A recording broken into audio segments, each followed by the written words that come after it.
eliminating Q and eliminating Shay. I just said that to you. Okay. So eliminating Shay, eliminating Q, in most cases, if 10 women are sitting at a table and the bill comes, out of 10, how many is expecting a man to pay? I don't know. I guess I don't know. Wow. More than half, 5, 6, 7, I don't know. Wow. I don't know. I'm just saying the rules of society today, I would say most. I'm just saying most of them. I would say 8 to 9 of them, right? There are small percentages that are the anomalies in the dating world, but in most cases, most women do measure a man based on his earning. They base the man based on his career, his titles, and they base the man based on his status in life. And if a man hasn't reached these quote unquote thresholds or success levels, most women don't view him as a man. And I'm just being honest with you.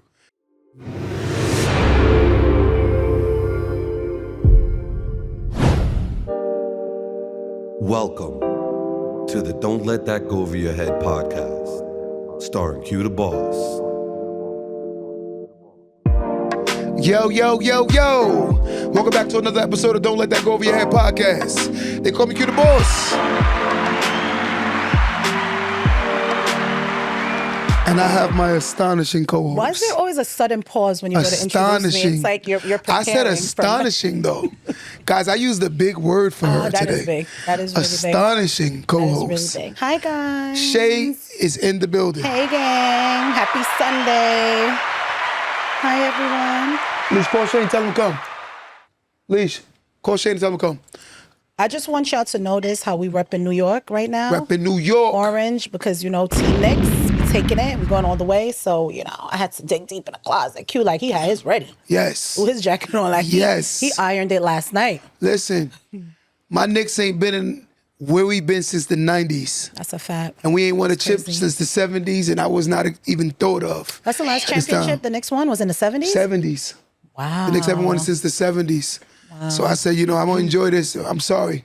I'm going to enjoy this one. Even if you're not a Knicks fan, I feel like if you're from New York, you got to rep them. 100%. So I'm not a Knicks fan, but, I'm a We're Celtics from New fan. York. Don't say that. That sounds crazy. I'm just saying, I am. Sound crazy. It is what it is, but we're still Would be typical Shay, right? Typical Shay. So I got a question for you today, Shay. Hey, the sun. These are my pumpkins. When you hear love or ego, what do you hear? Love, I think of me. Ego, I think of you. It's like, now let me stop. Okay. When I hear love is like an unselfish commitment to someone else, right? In my opinion. Ego is how you see yourself, your perception of yourself. So when you ask me, what are you asking me, like an in-depth question or just the meaning to me? The meaning to you. That's what it is to me. Love is your unselfish commitment to someone else. Ego is how you view yourself. Sometimes I feel like some of us run with our ego. Where did you get your definition of love from? What do you define it from? Like how I feel about others. I feel like my first definition of love, true love, was for my kids, if that makes sense. Mm-hmm. I don't know. I don't know if everything else was love, lust. I thought it was love. I can't say that because I feel like I've been in love prior to my kids, or that was my definition of love. I don't know if it would be yours, but I think true love comes from parenting. For me, that unselfish, untainted, selfless, you just know that you would jump in front of a bullet for your kids. I can't say that I love other people, but I would per se do that for them. So that's my definition. I think love has limits, right? Within reason of logic. I think your child, in most cases, can't protect themselves, so I would assume that you would protect them. Right. So I would understand if an adult, would choose self-preservation in most cases is first option. Right. So I do believe, but what I do believe about love is I define love by biblical, what the Bible says about what love is. Okay. Unconditional, pure, no, not boastful, don't hold ledgers, right. Selfless, a lot of those traits. Do you think love has boundaries? 100%, because I shouldn't have to minimize myself in order to feel like I'm being loved or to be in love. I think, and I do believe at this point in my life, love is also a choice where you have to choose every day, I'm going to love this person regardless. And then when I may say regardless, of course, within reason. Right. As long as it's not basically minimizing myself, as I said before, to make them feel bigger than. One thing I do love is when a person, like especially when you meet a woman who can stroke a man's ego. I think that's dope because sometimes when you say the term stroke a man's ego, some women take it wrong. But one thing about a man moves faster when his ego is stroked because men, their love language is words of affirmation. I told you before, like if I bought you a ring and then when I got mad and I took the ring back, you'll be upset with me. And then chances are if I try to give you back the ring, would you want it?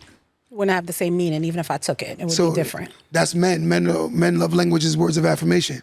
So a lot of times when a woman affirms us with like the words, and when she get mad at us, she takes the words back. When she tells us she loves us, it means less the next time.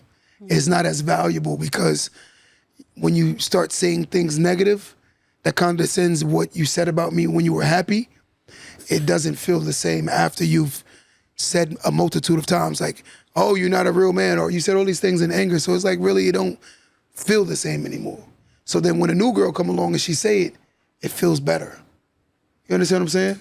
I do, but again, I feel like that can go both ways. You know, of I feel course. like you can have situations, you know, circumstances where a man can do that to a woman. He can cripple her ego. He can cripple just, you know, I have friends that say, you know, he's made me so self-conscious. He has made me feel less of myself by the words that you say to your woman. I have, you know, my cousin and his girl got into it the other day and he texted her and just, you know, listen, bitch, like that crippled her because she felt like, you know, I don't like being spoken to. Like I love him, but the things he says to me is why I feel like my self-esteem is low. So I think it can work both ways. Yeah, Women, we may not so drive off of men stroking our ego, but we definitely live by some of your words Agreed. or lack thereof, you know? I do believe that a lot of men give light less to how things bother them when a woman says something. You know, like for instance, if a person, when a man loves, Right. those are the only people that can actually hurt him. It's like Superman's kryptonite is when a man loves. You know, if a man loves his daughter, his mother, his children, his grandmother, his wife, or his girlfriend, I think those are the few people that really could hurt him, like bad. Especially the feminine energy, they could hurt him really, really bad, and especially with their mouths. It's not physically, they can't beat you up, of course, but the words that a woman can say, because y'all have a gift, y'all pay attention to your man, and then on top of that, you have a great memorization skill. Y'all remember everything. So when you're remembering, you're learning him, and as you're learning him, you start learning the chinks in his armor. You know all the weak points in his armor that you can use in anger to affect him. And I do believe that a lot of men are nervous with allowing women or being vulnerable with women because of the fact that a lot of us have been hurt before like that. We've been definitely, our vulnerability has been used against us a lot. I agree with you. And I do think that, yes, that may happen a lot more for men. But again, like I said, on the flip side, words from a man can Agreed. also make or break a woman.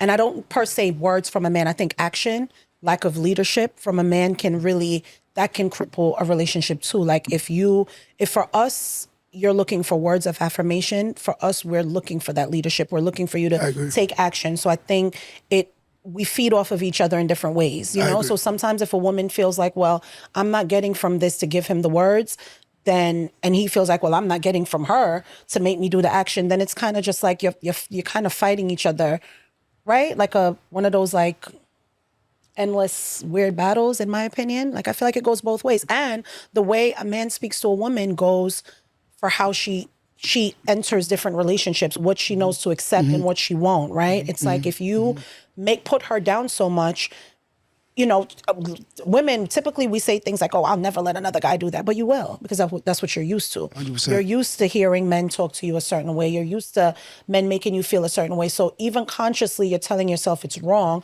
but you can't do any different because that's what you're used to. You know what I'm saying? If I'm used to being spoken to a certain way, how is that gonna change? When I go into another relationship, he talks to me the same way. I'm gonna deal with it the same way I did from the last relationship because that's what I'm used to. I've been there.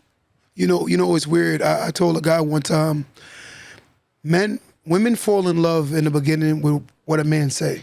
True. Men fall in love with what a woman do.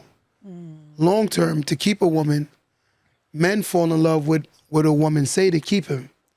Women fall in love later on by what he does.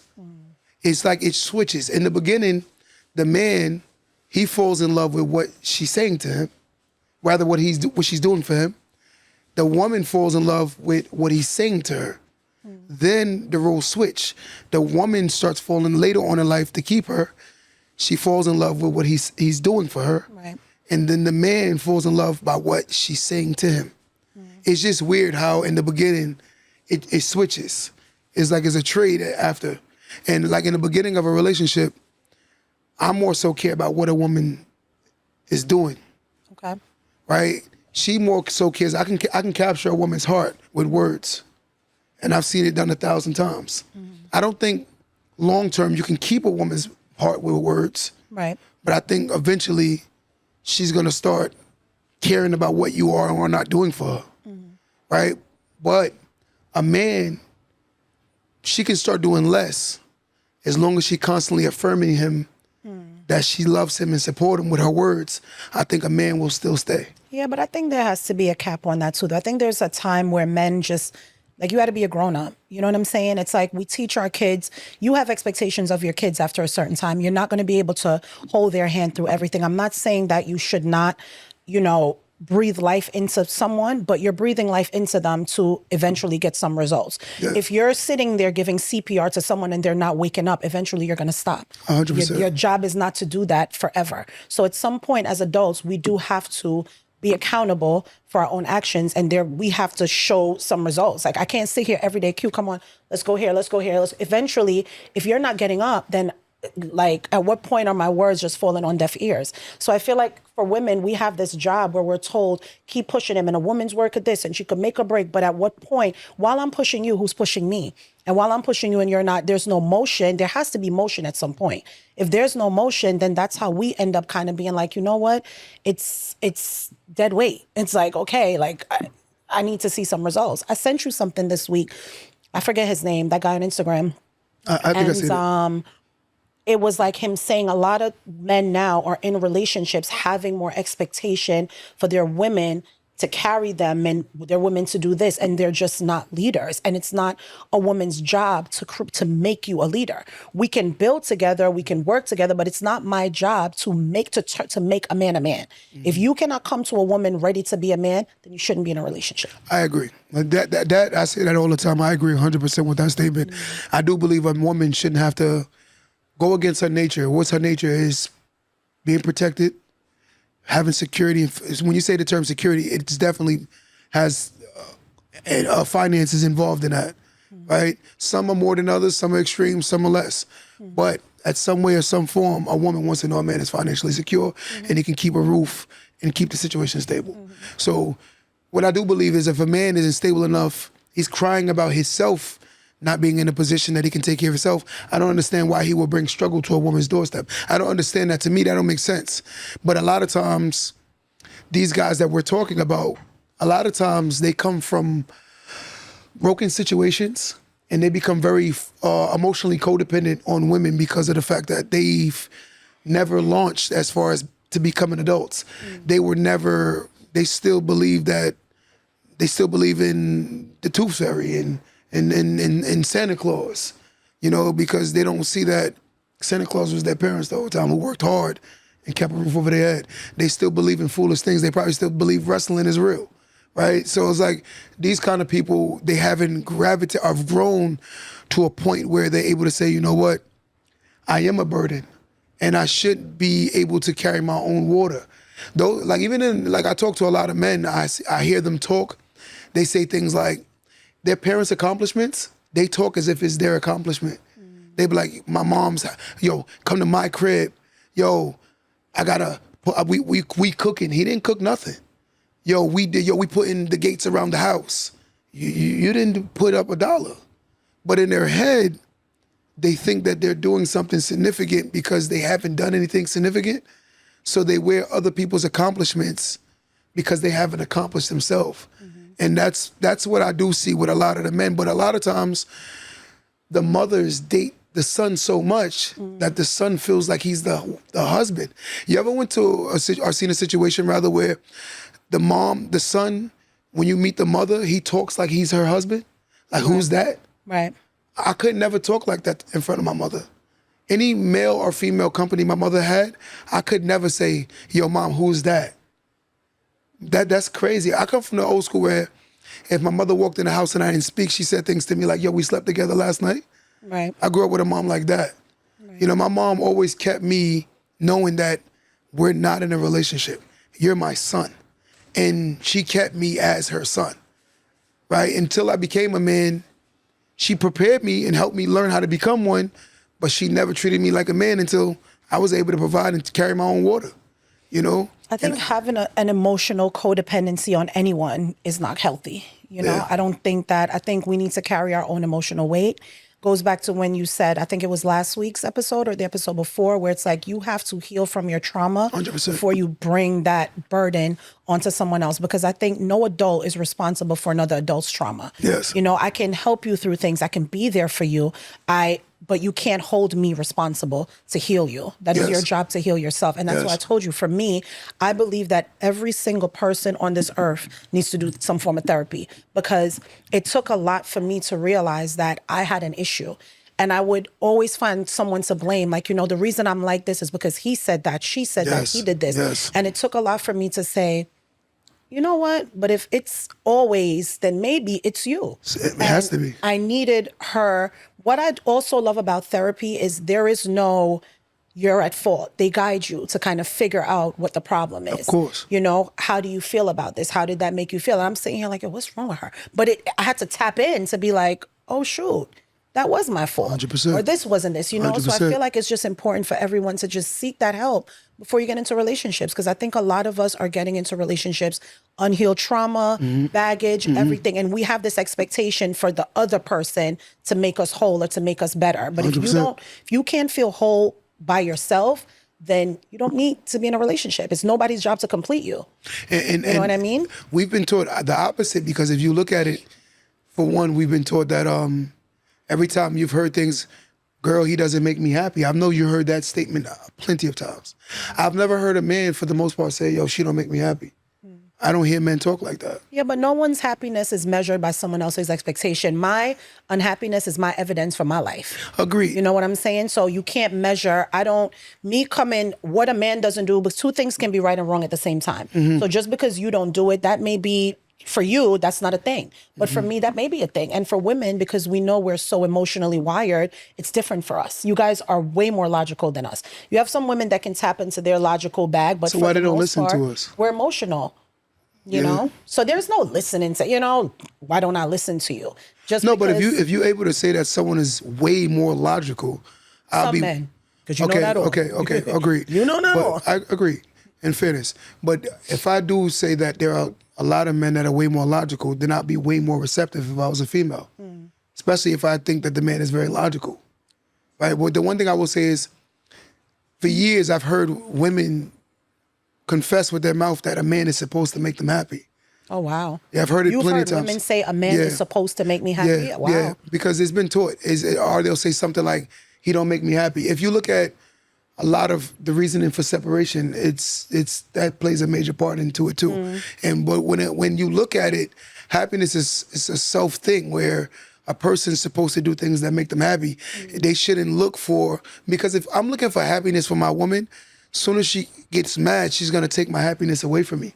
So therefore, happiness is a self thing. I'm like, if you're not in the position you want to be in, go back to school. Right. If you're not making the money you want to be, start a business. There are things that you can do wholeheartedly to start working on yourself to the point where you actually making yourself more fulfilled. And then on top of it, I only go around energy that pours positive into you. There are some people right now who are in bad situations and they go around people who promote bad situations. I'm like, you know that this person is negative. Why would you go around people that are negative when you know they're negative and they're only gonna promote negative to you when you're in a negative space? Yeah. It's like listening to DMX, get at me, dog, and you upset. You're gonna wanna fight. You know, and it's just reality because we're vibrational people. We go off of energy. Yeah. And energy is transferable. So if I'm around somebody that is unhappy, it's literally going to make me 10 times more unhappy because I'm around people that are unhappy. Me, I only go around people that are positive. Even in bad, they're still positive. Today, me and my guy was talking, and my cousin, we was just talking, and he said to me, he said, sometimes you ever wake up and you just feel like sad. And I'm like, it's just because of how you made it. And I looked at a man to man, yes. And I said, but the sad part is when you on this, you go having these emotions, you're taught that this is abnormal. Yeah. Something is wrong with you. And I'm like, wait, you've built from these moments, and there are times where you feel depressed, anxiety. Men, we are taught that we're not emotional, yet we are emotional. But we learn how to control our emotions. Because that's why you can see a lot of men that are aggressive as hell who have no control of their emotions. Because again, we're still emotional. There will never be an emotional man if men were never emotional. There are a lot of emotional men walking around here because they weren't taught how to control it. So that means we're both emotional creatures. We just choose to control it and learn how to control it. Because if a man is taught how to control his emotions, he will more likely be able to control it.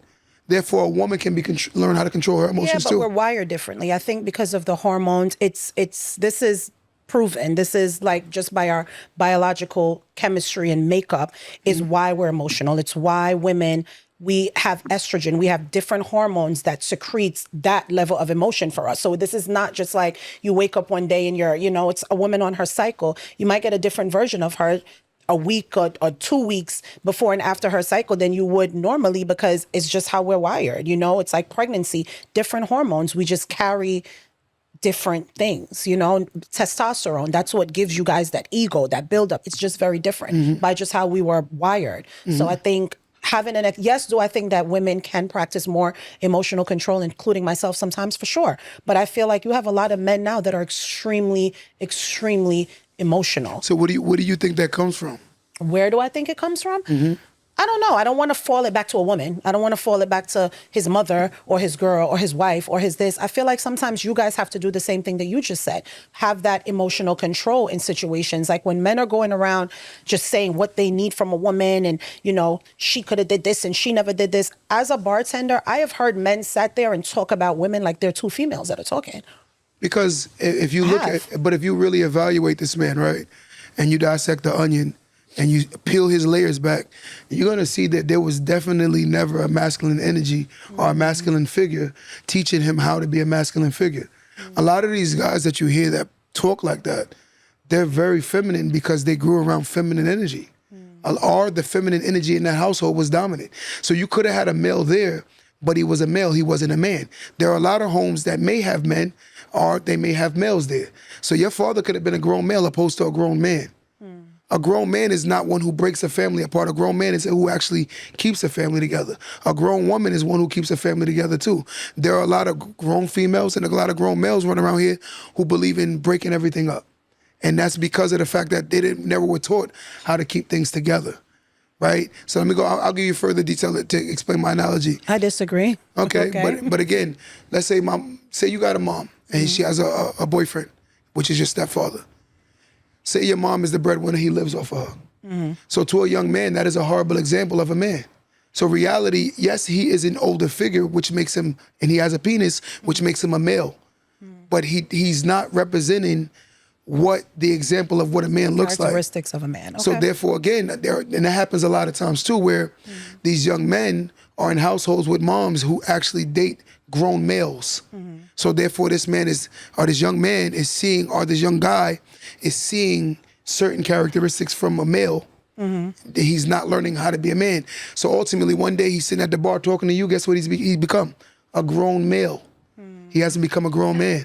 So he's sitting there whining with you about the responsibilities a man would never whine about. A man will be more focused on trying to figure it out opposed to crying about the problem.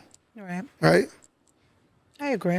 And that's I agree the issue. in that sense. But I do feel like, to go back to what you said about a grown woman keeps a family or a grown man. I think there are so many other things that factors in to a family.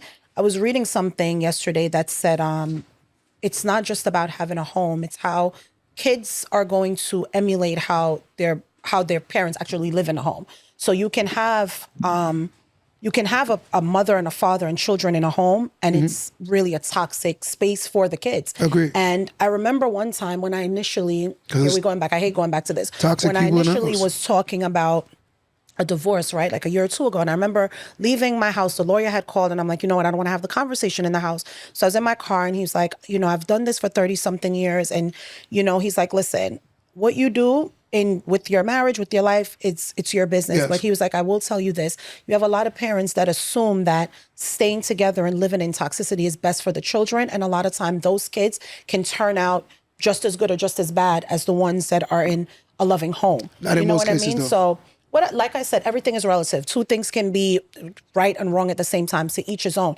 Your level of toxicity in your home may be different than mine, or lack thereof. So I can't use your situation to judge mine. You get what I'm saying? So I feel like when he said that, it really it did something for me, because it said, you know what? That tells you that sometimes we stay in certain situations that are just not for us. Am I on here promoting, people should separate, people should break up? No, but I'm saying that sometimes if something isn't working and you realize, like, you know what, this is not a good mental space for me. It's not just about being happy. Like I said, I create my own happiness. My happiness is not based on what you're doing for me. But if it is not a productive space or conducive for the lifestyle that you want for you and your children or your family, then why stay? Because I don't naturally feel like every breakup is bad. My parents got a divorce. I didn't like it. My dad, to me, is the best man that I know up to this day. And I love my stepfather. But if I had a choice back then, of course I'm going to choose my dad. I didn't understand why my mom didn't want to be with my dad. He was great. She had her reasons. Fast forward, now that I'm 40 years old, I get it. That was her choice. She felt whatever reason it was, that was her reason. And I think for everyone, people think, if, you have to always fix things, and you don't. There's some times where people can go their separate ways and realize that they're better like that. Not saying in every situation, I'm not saying in most, but there are those exceptions to the rule. That's why we have that. I agree with what you said, and let me acknowledge that first. I do agree. The only thing I do see is people a lot of times, from me listening to a lot of male and females, when they deciding to break up, is because most of them definitely believe that the grass is greener. I'm being fair and honest. They believe that there is something out there waiting for them. And it's scary because when you talk to them, it's like they've wholeheartedly accepted that there's something out there waiting for them. Male and females. And it's scary because you're going to see a lot of people who's going to step into that world, and they're going to realize that it wasn't the dating pool, it was the person that was entering the dating pool, which is them. Every trip. Because a lot of times, people can't see themselves. They always project from the outwards. They always see what another person is not doing, but they never really look at what they could have did to make that situation better. And a lot of times, the person that usually talk the craziest is the person that actually make the situation the worse. And that could be male or female. I know some men who complain about their wives or their girlfriends, and I'm like, brother, if I was in that situation too, I can understand why she's not adamant about doing things for you, because you don't seem grateful. You seem like she has to do it, right? I think in a relationship like that alone, it would make me not want to stay, because think about it, being with somebody and every time you do something for them, they look at it like, so what? You're supposed to do this. That would easily drop my spirit of the camaraderie in that relationship, because of the fact that I don't feel like I'm being appreciated. I do believe that a lot of times society has created standards, whether male or female, to the point that people don't appreciate each other because of the expectations that society has told male and females that they're warranted and they deserve. I think there are a lot of people who really expect things that they're not willing to give in relationships. They expect things that they're wholeheartedly. Like what? I think, for instance, some women want the man to give their last. Some women won't even give a man 25% of her resources, right? And guys, if we talking truth, much you don't agree, there are some women that expect a man to be willing to give his last. And there's some women that look at it like, you earn for us, I earn for me. And there are a lot of women out there in today's society that behaves like that. And they wholeheartedly believe that a man only loves them based on what he's willing to give them opposed to how much he's willing to stay. I think somebody that walks into a house every day and chooses to give the rest of their life, I think our life is the greatest in our time. Me giving my life, which is my time, to a person is the greatest gift I can give anyone. I think that's the great, outside of giving them life with a child. I think, like I said, I agree and disagree. I think that, yes, you do have circumstances where people have expectations. I don't think in a lot of situations you have women, and we're talking about real women. We're not talking about little girls. We're not talking about, men that are dating girls where they came in doing, and all of a sudden you can't do anymore. I'm talking about when your relationship wasn't built off that. So the woman has no expectations of you doing anything. I could talk about me, and I'm sure some of the women on this live can say they don't have an expectation of their significant other to just financially do for them. I think that's crazy. But I do feel like... You think that's most women though? I think that maybe a lot of women, I can't speak for most, but I think maybe you have a lot of women that feel like, what, he is supposed to, but let's take that out of it. Let's talk about the ones that's not the expectation. Because I think when a woman is done, it takes a lot for a woman to be done. Women don't just get up one day. I agree. You can have a woman that will stick through whatever it is she's going through, and she will find the best in him and say, you know what, this is the best situation. I'm going to do it. When a woman gets up and says, I'm done, she's done. She don't just get up and say she's done with a man just because she thinks there's another man out there waiting for her. And sorry to cut you, I don't think it's always people think there's something better. I don't know about everyone, but I think some people are just like, you know what, if this is not working, why am I staying here? Okay, I agree. So if you look at, we go to a restaurant, right? Mm-hmm. You have a male and a female sitting at the table, not Shay, not Q. Mm-hmm. Two people sitting at a restaurant. Mm-hmm. The bill comes to the table. 10 women sitting at the table, 10 different tables. Mm-hmm. Out of them 10, how many of you think is expecting a man to pay? Okay. How many? I mean... 8, 7, 4, more than 1. half? I want you to say a but number. I guess it depends on the dynamic of their relationship. But I think the in most cases, expectation, for the most part, maybe I guess some women are expecting the man. Some? I don't expect that when I go out. See that? I just admit, again, one thing you can't never do is omit Shay. I just omitted Q. I omitted Shay. It always has to come back to Shay. No, it doesn't come back to me. No, it did, because I don't know if that's every. No, but Shay, if that's most women. I just said, eliminating Q and eliminating Shay. I just said that to you. Okay. So eliminating Shay, eliminating Q, in most cases, if 10 women are sitting at a table and the bill comes, out of 10, how many is expecting a man to pay? I don't know. I guess I don't know. Wow. More than half, 5, 6, 7, I don't know. Wow. I don't know. I'm just saying the rules of society today, I would say most. I'm just saying most of them. I would say 8 to 9 of them, right? There are small percentages that are the anomalies in the dating world, but in most cases, most women do measure a man based on his earning. They base the man based on his career, his titles, and they base the man based on his status in life. And if a man hasn't reached these quote unquote thresholds or success levels, most women don't view him as a man. And I'm just being honest with you. And like I always tell you, I don't create the rules, but I've learned how to operate with these rules being the rules. I learned what society, what they think about men who haven't achieved. What do they think about? If a woman says right now, she's 40 years old, she lives with her mom, in most cases it's like she hasn't found her husband. But a 40-year-old man live with his mom, they're gonna say he's a bum. I don't create the rules. I don't understand why it's that way. And then when I hear a woman screaming, I could pay my bills, all I'm hearing is insecurity, because reality is, as an adult, you're supposed to be able to pay your bills. I don't want an award for being an adult. Right. People when you're adulting, it's being responsible, being able to take care of yourself, getting up for time over work, brushing your teeth before bed and in the morning. These are adult things. I'm like, hey guys, I brushed my teeth this morning. What? So why do you think that sometimes men want to be rewarded for things that they should do as a man? Elaborate on that. I feel like, let's talk about women. When I remember one time you said stay-at-home moms over-exaggerate their jobs. And I got really oh, Q, you're bugging. Because I said, I know a lot of moms that stay at home and they're drained and they're stressed and their husbands look at them as she's at home. This is what she's supposed to do.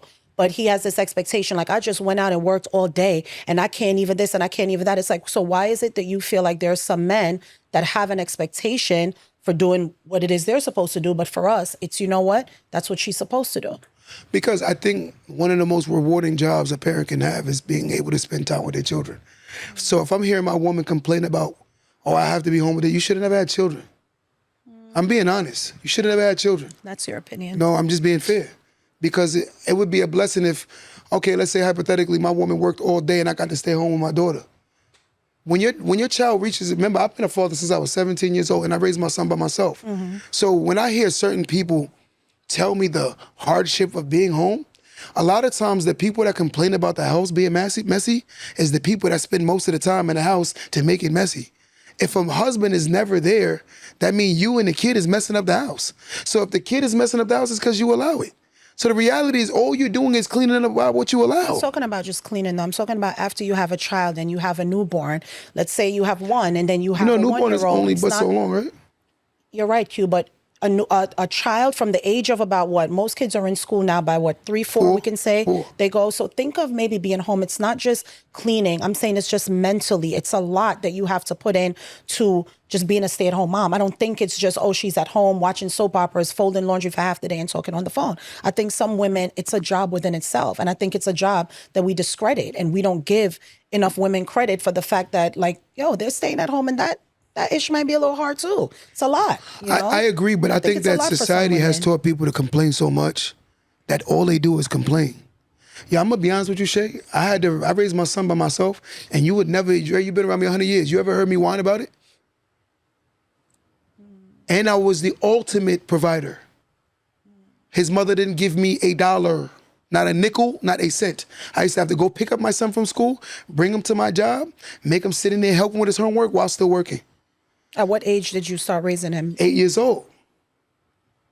So what I'm getting at is, in society, when you make your bed, you got to lay in the bed you've created. But complaining about the bed you make makes you a child to me. It's like, for instance, don't get me wrong, I get when you have a child, it is a big adjustment. It's an extreme adjustment. But knowing that as a stay-at-home mom, you have a person that's out providing for you to be able to say that you're a stay-at-home mom, and you finding things to complain about, you diabolical. But you know a lot of stay-at-home moms don't stay at home because they want to. And then, hold on, let me say this last part. Then a lot of times when a man walks in the door from work, you know what he's automatically expected to do, right? What? I don't know. What is he take the child. So when he comes from work, now you giving him the baby. I'm just being honest. Now I've had the baby all day. I know fathers that get up in the middle of the night, as the mother get up in the middle of the night and check up on the kid and still go to work in the morning. That was my situation. So I'm just saying, like, it's a part of being a parent. That's why I said people want awards for doing what they're supposed to do. I don't think it's wanting an award. I think it's acknowledgement that is not a job to discredit. Your I've never kid's said an success award. is the acknowledgement. I don't think that I've never been a stay-at-home mom, so I'm not out here rallying. Yes, I heard you. But it's truth. I did hear you. But That's I'm the saying success. to you, at the end of the day, we can agree that there are some mothers that stay at home, not by choice, just because it makes more sense. You know, whether it's like, okay, if we both work, we're then have to put the kid in daycare and then it's going to cost this, it's going to cost that. With us, we had to figure out a way for him to still work his job, but I couldn't do something during the day because then who's going to watch the kids? So, okay, let me work nights. People do, you make sacrifices and that's okay. I'm just saying, acknowledging the fact that staying at home is a job within itself is something you should do too. That's all I'm saying. I agree, but I don't think it's to the magnitude of a provider. I'm sorry. Because we're in a climate right now where it is very hard to take on the role of a provider. It is a very hard role. Life is very expensive. Costs more than ever. I hear people this is how ignorant society is. Society is so ignorant, they'll compare their grandfathers to today's society, to the men today as far as finances. And I'm like, sister, your grandfather's mortgage was $3.88. Your mortgage now is $4,000. You're really comparing, let's just say hypothetically, our grandparents' mortgage was $700-800. right? An apartment, you can get a full-fledged apartment for $500 a year, $200, $300 then. Agreed. Right, now you fast forward, right? You have people who compare these men to their grandfathers, and I'm like, yo, do you know what financial climate we in? Are you high? Do you see the realities of the world? It's not that the man wants a woman to help him provide. The way society is built. Oh, you have to, for sure. So if I don't we know disagree. this, why are we complaining about what we know? A lot of times I keep telling people, you're not mad at your wife, you're not mad at your husband. You're mad at the fact that society is just so goddamn expensive. It's not Who is us. complaining? Because we Not switched up. you. What are we? No, okay. not you. I'm 'Cause just saying in general, a lot of times men and women complain about the cost of life. It's society. It's not men and women. And now what a man and woman should do is start sitting down, planning on how they're gonna navigate over these bills. Every person in life, if they're in the middle of the ocean, they eventually will feel a storm. But it's about who and who don't prepare for the storm that is to come. The problem is a lot of people don't prepare for storms. When things are good, you know what they wanna do? They wanna over-celebrate. And you want the luxuries of life. And the luxuries of life comes with you under-preparing yourself for when the storms do happen. You didn't get an umbrella. You didn't get anything other than live in the moment and enjoy life. You was on a beach with a pina colada every day, and now here comes a storm, and now you're complaining. But in reality, when things are, let's keep our bills at a minimum. Let's lower our bills. Let's keep our bills very low so we can progress. But people want to look progress before they actually sacrifice. That's really the problem. Yeah, but I feel like nowadays when you say keep our bills lower, that's for people that are looking for more than biting off more than they could chew. In terms of, you know what I'm saying, looking for vacations, looking for fancy this. I mean, it's hard to just survive the way things are right now. You're talking about just paying your mortgage, your utilities, Yes. your phone bill, your car. Yes. We're not adding all the extra. The extra is just additive. It's hard to survive right now. So I do feel like you definitely need a 2-income household. But, you know, if in your household you decide you by yourself and the man could do it on his own, I'm just saying don't discredit the job of the woman that is at home. That's all I'm saying. I agree. But I will say this. I To don't my think she's sisters, complaining. I don't think she's whining. I think that sometimes they feel like, because, you know, we got a lot of comments on here when people were saying, like, you know, how can you say that? Like, you know, they go through a lot of mental issues on their own just from being at home. Like kids, it's not easy. Either way, and it's not easy on the man too, going out there working. I'm saying for both. All I'm saying is as we boost up the men that are doing that, let's not discredit the job of a woman that's staying home too. That's a job within itself. That's I agree. it. I agree. But look, when we have these discussions, right? I sit down and I evaluate grown-ups who cry about being grown-ups. They cry like legit about being grown-ups.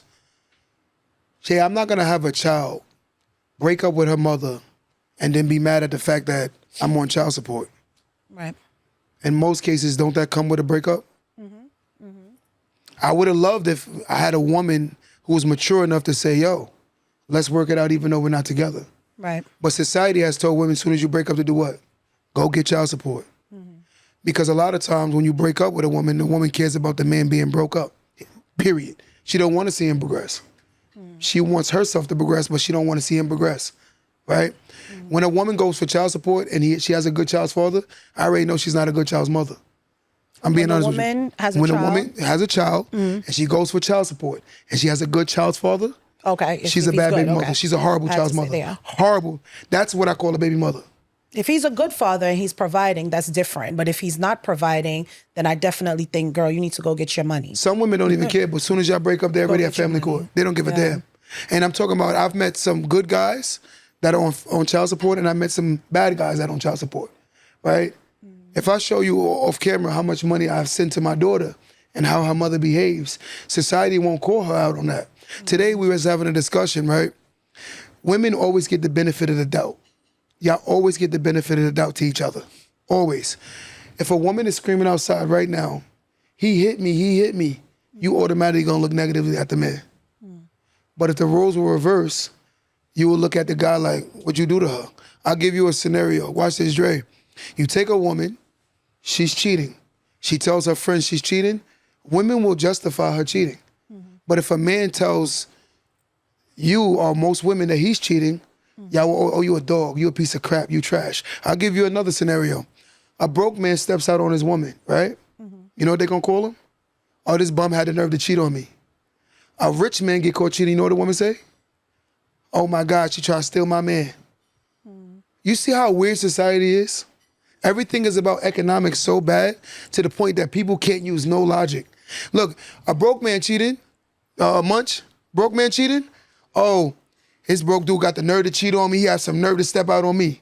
Rich man cheating, she trying to take my man. You see what I'm getting at?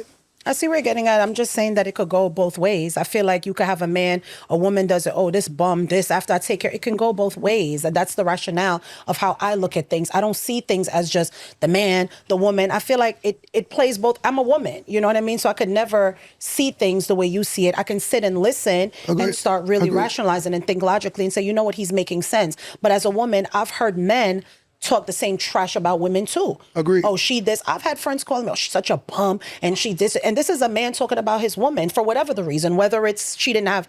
I have a friend right now, his woman doesn't have the job that he wants her to have. He doesn't think she's doing good. She's working, she's taking care of her children, she's paying her bills, but for him, she should be doing better.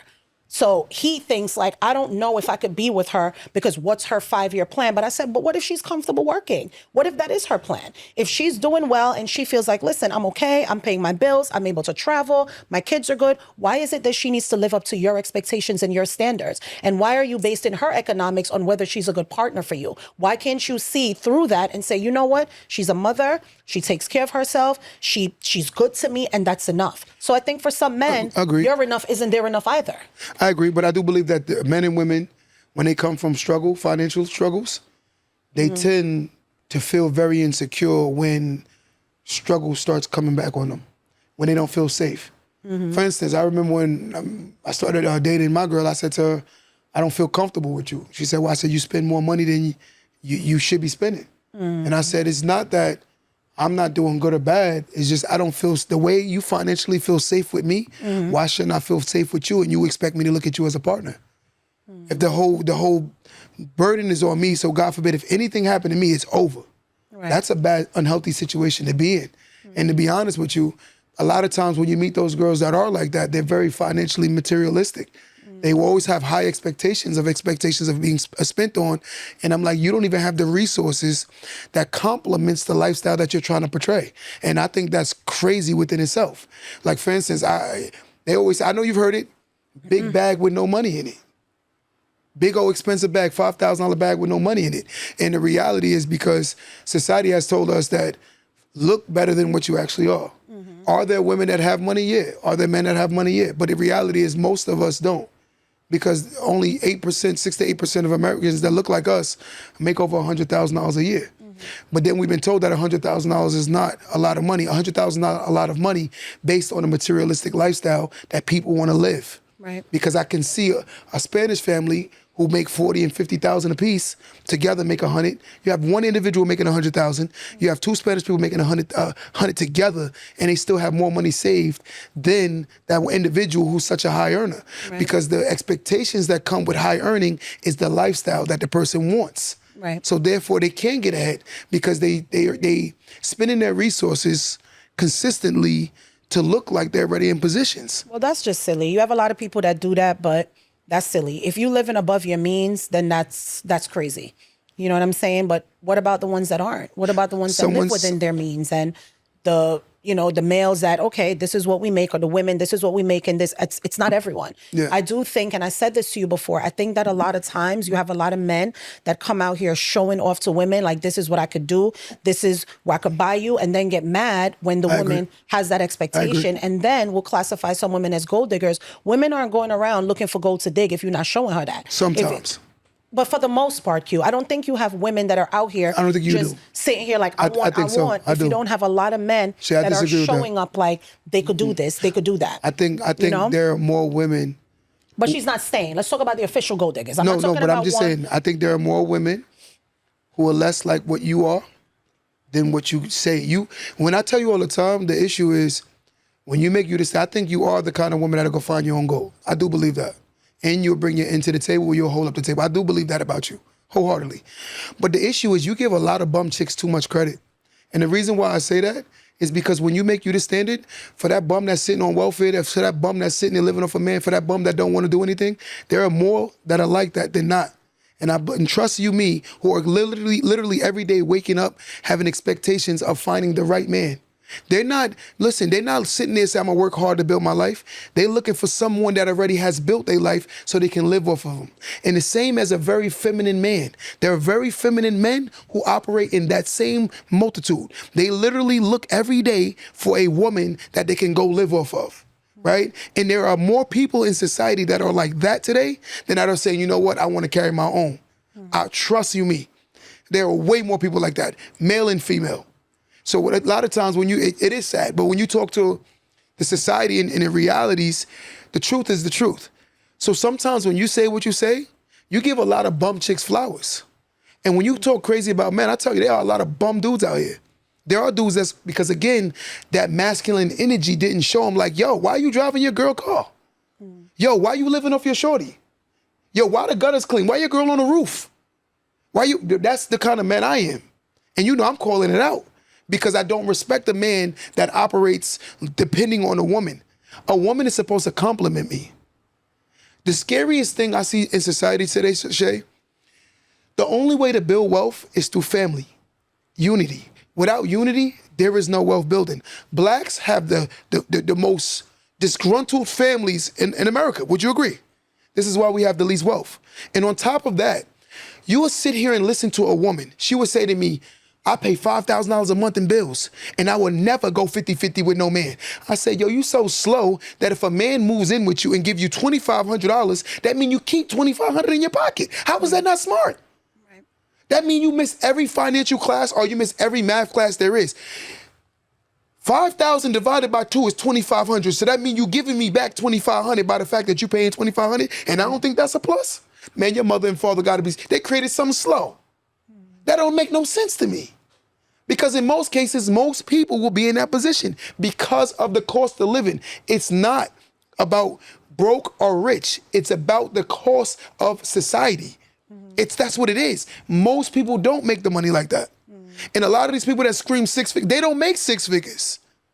They talk crazy. I'm a 6 figure. They lie. Most people are taxed at 6 figures.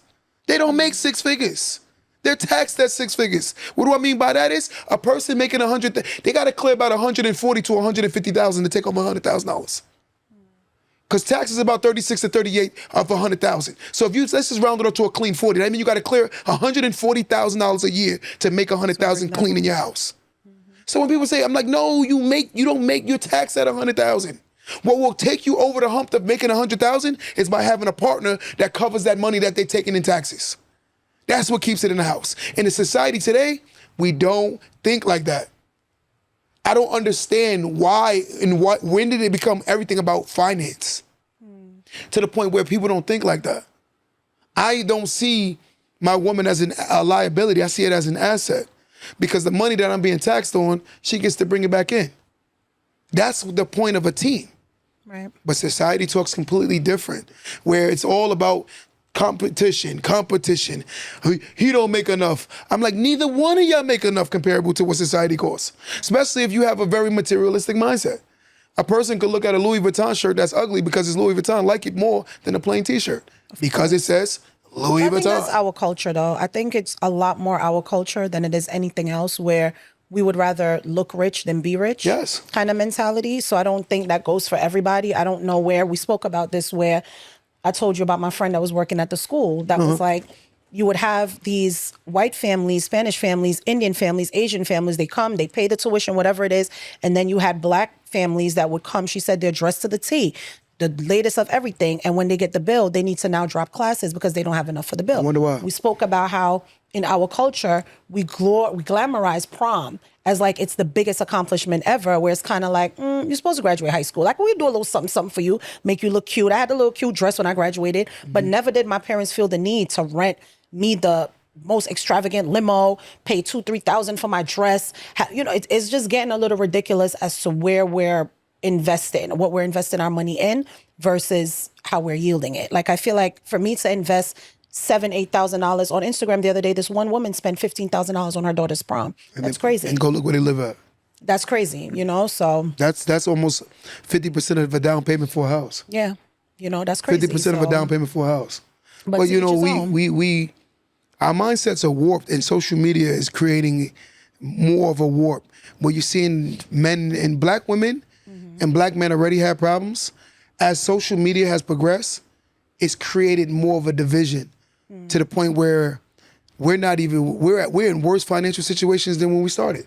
And the reason being is because we still look at what he or she can do for each other rather than what we can do for each other. We watching other people's pockets. There are people right now who literally live every day banking on someone else's economics to give them a life. But do you think black women and it's safe to say that we both do that in a sense where you see black men, they feel like their statute is based on the cars they drive. Who does that though? The this. And I'm asking you if you think Yes. it's a cultural thing and why? Why are we Because women so don't respect the into man that things? a man walks over right now, he could look dirty, just came from an engine. He's considerably trash, but and meanwhile he could make more money than the man you see with a suit on. Yeah, but I don't think that's You know always what I'm a saying? woman thing. You think every man who does that does it for a woman's validation? Yes. So you buying chains, you getting a fancy, Yes. everything is for a woman to accept No, you. there are people that buy things because they like nice things, but in most cases, it's about what people see when they see you with those nice things. In most cases, anyone that says otherwise, they lying. When you buy these, oh girl, this is cute. Why do you buy it? Because of the perception. There's a video. It's called How to Sell to a Negro, and it was done in the 60s, 1960s. The video explains how to sell items to a Negro and how our perspective is about when we get these items. That 1960 video still reigns transparent today. If you watch this video and how the white retailers explain how to sell items to black people, it's the same thing in 2026 as it was in 1960. And it's sad because we haven't woken up to the point where we can see that the problem is not the retailers. The problem is us as the consumers. Right. We complain about everything that we can change, but yet and still we do everything that leave us with only change. Right. We don't have no money, we only have change because we don't change anything. And that's the problem within itself. A lot of us are fighting the economical battle. Broken families create, children are more likely to be homeless, live in poverty, who come from broken homes, are single parents. That's not my statistic, that's a fact. But yet and still, we still argue that I can raise my kid by myself. When statistics do not say that. And it's not my stats. Homelessness, mental illness, mass incarceration, lower educational levels, behavior problems, drugs and substance abuse are all high in either broken homes or single mothers. Look it up. All off the charts. And I'm not saying, I think women take it as if you dissing single mothers. I'm not saying they're not trying to do the best they can. But there's clearly an issue with these children who are coming out of these situations. I come from that situation, and it made me hyper aggressive because I didn't understand what a man looked like. I posed as one, standing behind my stature, opposed to my ability to use logic and to think myself out of situations. I use physicality as a means of proving my masculinity, opposed to saying, let me just use logic to get out of the situation. When you grow around strong men, you learn logic more. Like, it took me to be around strong men. Like, for instance, if I got into an argument with you, the old me would have went back and forth with you for hours. Because I was taught that you put her in her place. You didn't put her in her place. You know how you ignored her because you didn't feed into her foolishness. And then when you step away, and you revisit this situation when she's out of her feelings. I'm not gonna go into your feelings and allow you to control me and bring me to your world. So if a woman gets you to the point where you're screaming and yelling, she just brought you into her world. A man is supposed to access logic. Of 1 minute we can say women are emotional, but then we can't give her grace for being emotional. It says that man is being emotional. Because if a logical man would say, damn, Shay's in her feelings, let me leave this situation because it's not life or death. I'm gonna step away from Shay today. We'll revisit this situation and we'll talk at a later date when she's out of her feelings. Someone said they're not hearing. I'm saying? And they're not hearing us. But again, that's the issue a lot of times when you talk to men and women. They don't look at the long-term effects of the things that we've allowed to become our culture. Broken homes and divorce and separation is considerably heavy in Black culture. Oh, for sure. From the male end and sure. from the female end. We have a sure. flight mentality. We don't have a fight to make it work mentality. I think a lot of people don't. I think some people do. I think a lot of people don't, but I think some people do. I think, again, like I said, in every situation, it is to that situation. If you could fight and fight to the end and it's going to work, it's going to work. And if in some situations you see that maybe you're doing that and it's not going to work, then you guys figure out a way. I think that if you're going to separate, though, I don't think that it always has to be we hate each other. We have to fight. We have to argue. It has to be a toxic space for us to raise our children. I think sometimes coming from that, you can have very productive kids of society doing well in what we consider broken homes. Is it ideal? No. Do I agree with everything that you're saying? Yes. But I don't think that it's always the key to raising great kids. I think sometimes separate parents can raise amazing kids. It can happen. I don't think it's impossible. I don't think every child that comes from a one parent, and when I say one parent, I mean just maybe one parent living. You have some people that are separate and the both parents are very active in the kid's life. Mm-hmm. The dad is there every day. He's there for everything. You would have thought they never broke up because you're like, he's still there. But just because we're not together doesn't mean we can't be good parents to our child. He might go out and recreate a broken situation himself. Maybe. I can't call everyone's situation. Let me ask you a question. Would you take all your money and your bank accounts, put it on a table, take the dice and roll it and expect some numbers to land? Would you do that? No. But that's what you're doing with the child when you put them in that position, when you show that statistics show that they have a high failure rate from coming from that. So when a father leaves his family, that's what he just did with his children. When a mother breaks up with the father, she just literally took everything, all her valuables, she put it on the table and said, roll the dice. Because why? Yeah, with a 20-something percentile success rate, you believe that you're such the superior parent, which usually backs by narcissism, right? I'm such a superior parent that I know my kid is going to be successful. I don't think that. No, I'm just saying that's what the woman is, that's what she's banking on. Because if I sat here and said to you, the success rate heightens when both parents are in the house. Agreed. Mm-hmm. The success rate almost 3 times worsen when a father or a mother break up or the father's not in the life. So for a mother to take all her savings or her valuable assets and say,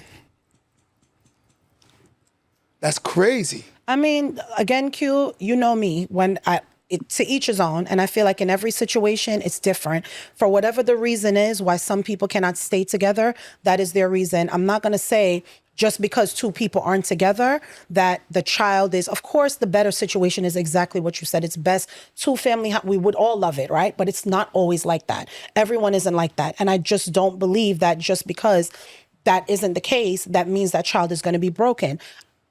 It works better the way you said it, but it doesn't always work out that way. But broken, and that's okay too. Broken don't mean, oh, my child got a degree, but then you sit with your child is aggressive as hell.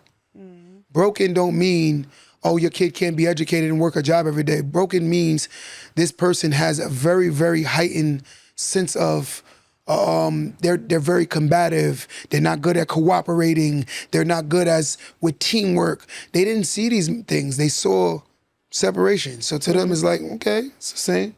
I remember when I first had my first child, my grandfather didn't raise my dad. My dad didn't raise me. I broke the cycle. But when I first had my son, it didn't bother me that sometime I wouldn't see my son.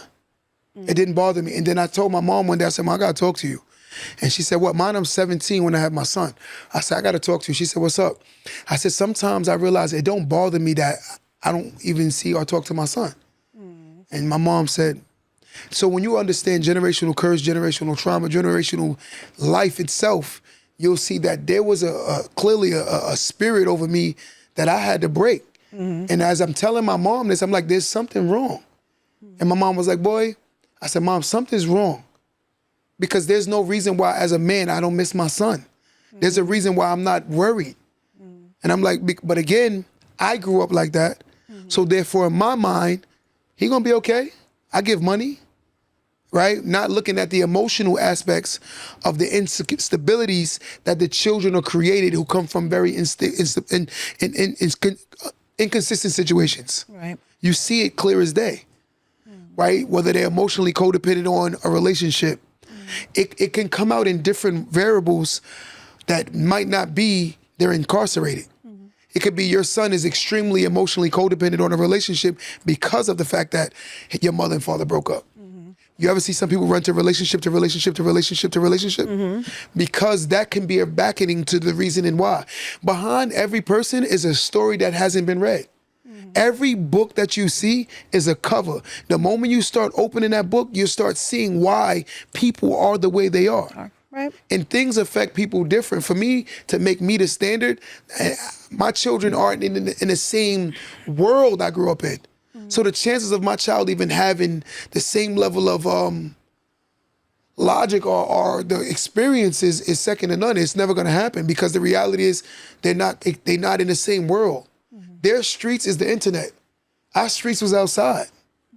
You know, they're more in the internet. We were outside. We grew up dealing and talking and feeling and knowing people.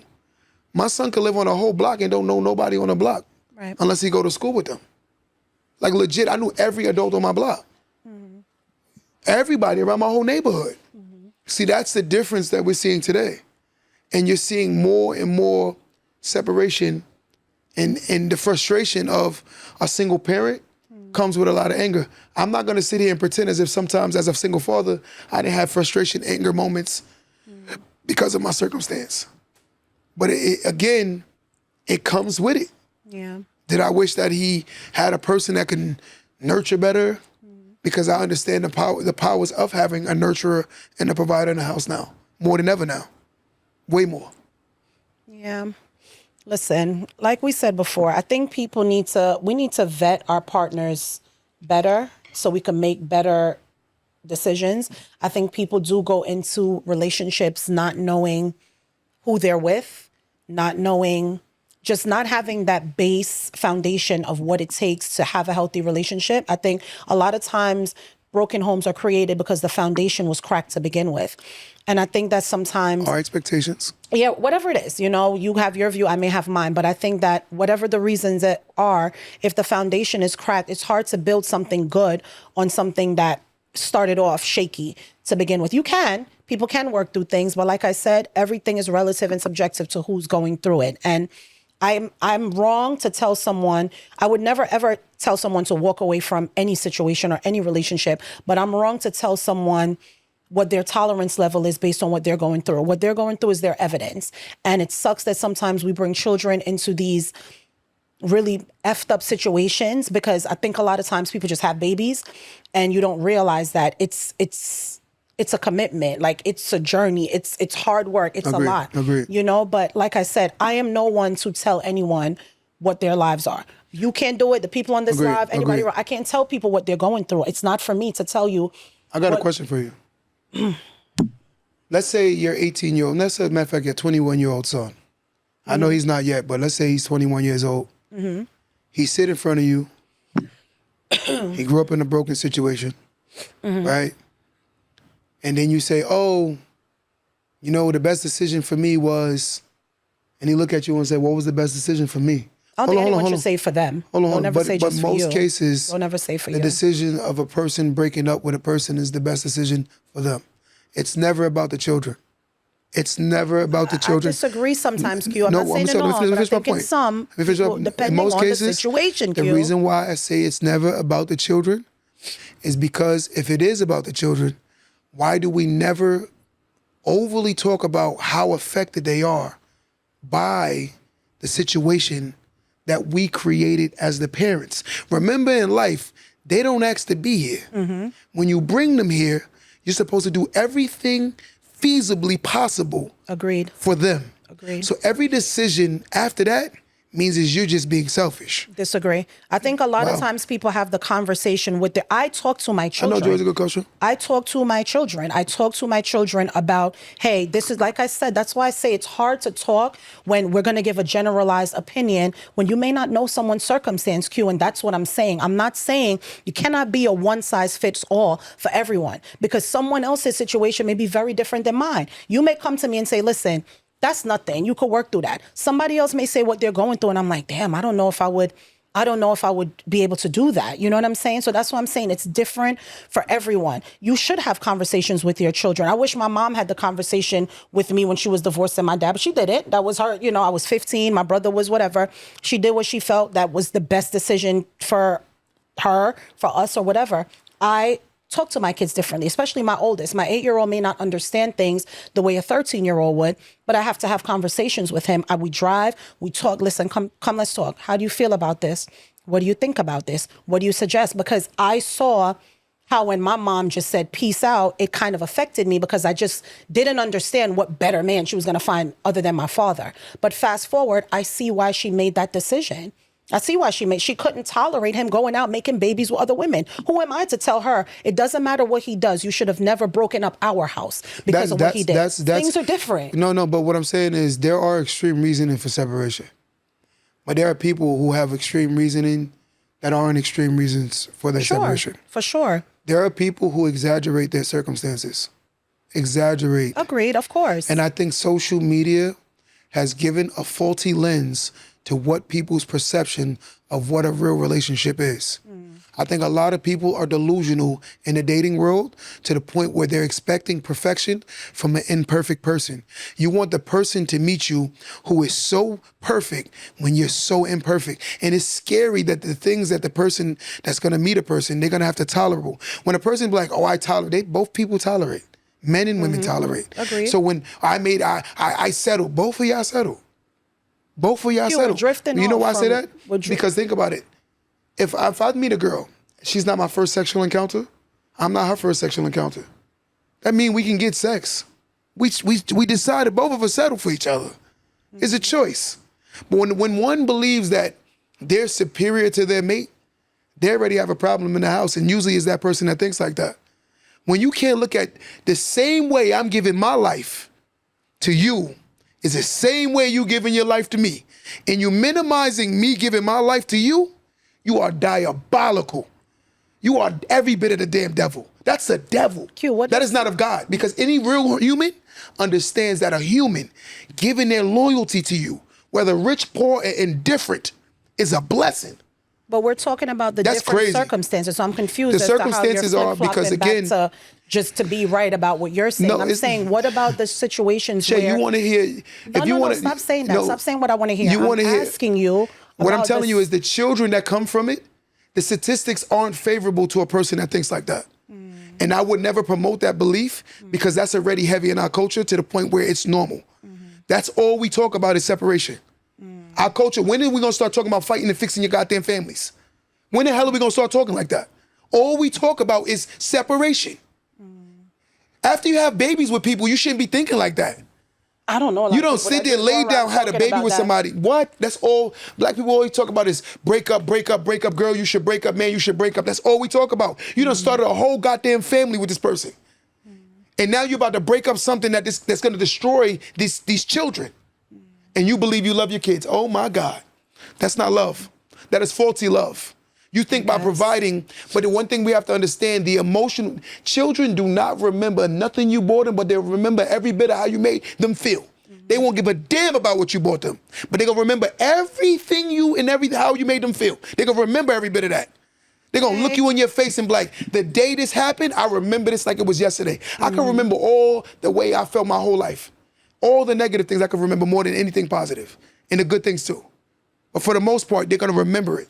And it's like a stain on your brain forever. Thank you. Forever. I agree with you, Q. But like I said, man, everyone's fight as hard as you can, fight as hard as you can, push as hard as you can. I do agree that togetherness is better than being apart. I've never disagreed with that. Q is 100% right on that. Broken culture. I am just saying there are certain circumstances where made things happen. I'm not upset at my mom. I was upset for a while. I'm not upset at her anymore. I get it. Why she had to do what she had to do. Someone said on here before, it's like telling someone being in an abusive relationship or to tolerate disrespect when the kids are seeing that. Is that healthy? Those are exceptions. Is that, well, okay, Q, but that's my point. There are certain exceptions to the rule. But who there are would people, ever sit here and lead with people should break up when they have kids? Who in their right mind would ever say that? I know people that tell you to break up with a man who's going through hardship financially. That's stupid. That is crazy. No, but Shay, but I'm not saying you. I'm removing you. Again, you don't believe that there are people who will tell a woman you should break up with a man who lost his job, who's been providing, who lost his job. And I'm agreeing with you taking me out of it. I'm saying to you that's wrong. It doesn't matter who it is. I wasn't making myself the standard. You want to know something I'm saying crazy? That's wrong regardless. My son is 23 years old, right? I had my son very young. You know, one day I'm sitting here talking to him, and I was upset with him, so I was yelling at him. And you can see the level, me yelling at him wasn't what was hurting him. The disappointment he had, that he disappointed me, hurted him more. And I'm gonna go further. You know, I looked at him, when we were growing up, we would get mad at our friends. He'd be like, yo, what you want, a hug? Right? That was a way of emasculating you. That was a way of dissing you, basically calling you a punk. I got so mad at him, my childhood thoughts came back in my mind. Yo, what you want, a hug? My son looked at me, right? He paused for a second and looked at me. Started crying and said, yeah. And I looked at my son, the big old masculine man I am, and realized, like, it's not about me no more. And it took me a minute to learn that the moment you start having children, all that how you feel and what I want and what I need, and that's irrelevant. Agreed. That's but irrelevant. I think you can have a two-family. Irrelevant. You can have a two. I don't know if this is the conversation that we're staying stuck on. I don't know why, but let's keep it there, I guess. I think you can have a two-parent household and you can still have kids that hurt from what they're not getting from their mother, whether it's a daughter from her mother, a son from his mother, a daughter from her father, a son from their father. I've seen situations where parents were married for 20, 30 years and you have a child who's a product of, yeah, my parents are married, but my mom never did this or my dad never did this. I think you have a lot of sons that are yearning for their father's love, even if the father is present in the home. I think sometimes you can have people present by just being present, but not really present. They're not really there. You know what I'm saying? I agree with that statement. I don't think it's always just the broken. We're not just going to talk about that. Let's talk about the men that are in the home, but they're not really present, because we have a lot of that too. But again, that to me, that's a safer aesthetic than actually not having them in the house at all. Right. But we're not talking about that. We're not just talking about the broken. We're just switching the narrative to being like, what about, take out the fact that, okay, with them just not being in the house. Let's just keep it to the fact that there are some men that are in the house, but they're really not present. What about that? If two people, if a person fighting, right? You know it takes cooperation to fight? That means two people are cooperating. If there's an argument in the house, that means two people are cooperating. Okay.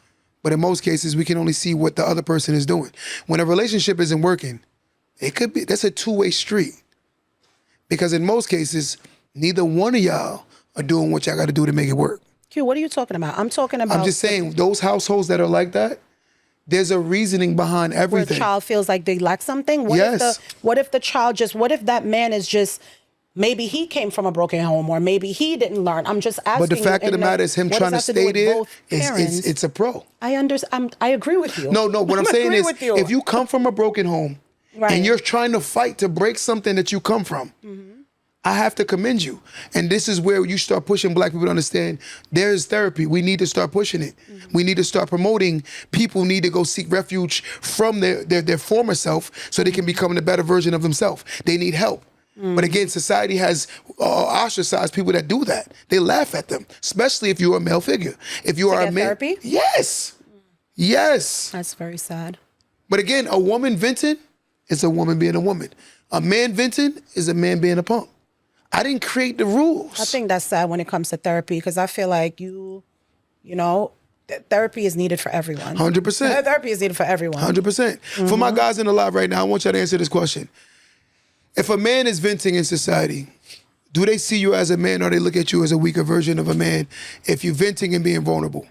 I want to ask everybody on my live right now that's a male. Well, ladies, I don't want you to answer this. I want the men to answer this. Men can't tell their truth. Women always emotional. They're not venting anymore. Yes, Q, very true. Weak. You consider the villain weak version. You look so facts. So now I'm seeing all of these people who don't know each other in agreement. If I can't acknowledge that to be a fact, that means that person is just delusional. Because what are you talking about? Like, where did we go to this? No, what I'm just saying is there's smoke. Right. There's a fire. Right. This is clearly the smoke. So clearly, by them answering this question like that means there's clearly a fire, and that means there's a problem. If we can't identify this problem, that means society is going to continue to procreate what? Little broken men who are going to grow into households and be broken themselves and they're going to bleed on each other. The lady's going to bleed on the boy and the girl going to bleed on the guy. That's what you see in households. Marriage isn't healthy because the people aren't healthy that's being married. Right. Marriage is not the problem. The problem is the people that's being married. The dating is not the problem. It's the people that's in the dating world that's the problem. That's not the issue. Bro, like you said, therapy is needed for every relationship before you get into marriage, guys. I feel like a lot of times people don't realize what it entails, and it's so much more than planning a wedding, wearing a beautiful dress, inviting people, having the great aesthetics and the beautiful wedding. I think we said this before where I said I think a lot of people have weddings, but they don't have marriages. I think there are a lot of people that are married that should have never been married. Agreed. And they made the decision to just get married. And that's a different topic because when you got married for the right reasons and things were good. When you get married and like I said, the foundation was cracked before and you guys were having all these issues and then you thought marriage was going to fix it, that's not the way to go. A lot of people do that. Not all, but a lot of people do that. And that's why But I told you, your whole stance, notice though, her whole stance is on separation. You notice that? No, it's not. I'm not talking about it being on separation. Her whole stance is on, no lie. Pick up the mic 1 second. Hold on, take Shay. Being honest, I want y'all to answer this question. Guys, y'all been listening to it. Is her whole stance on separation?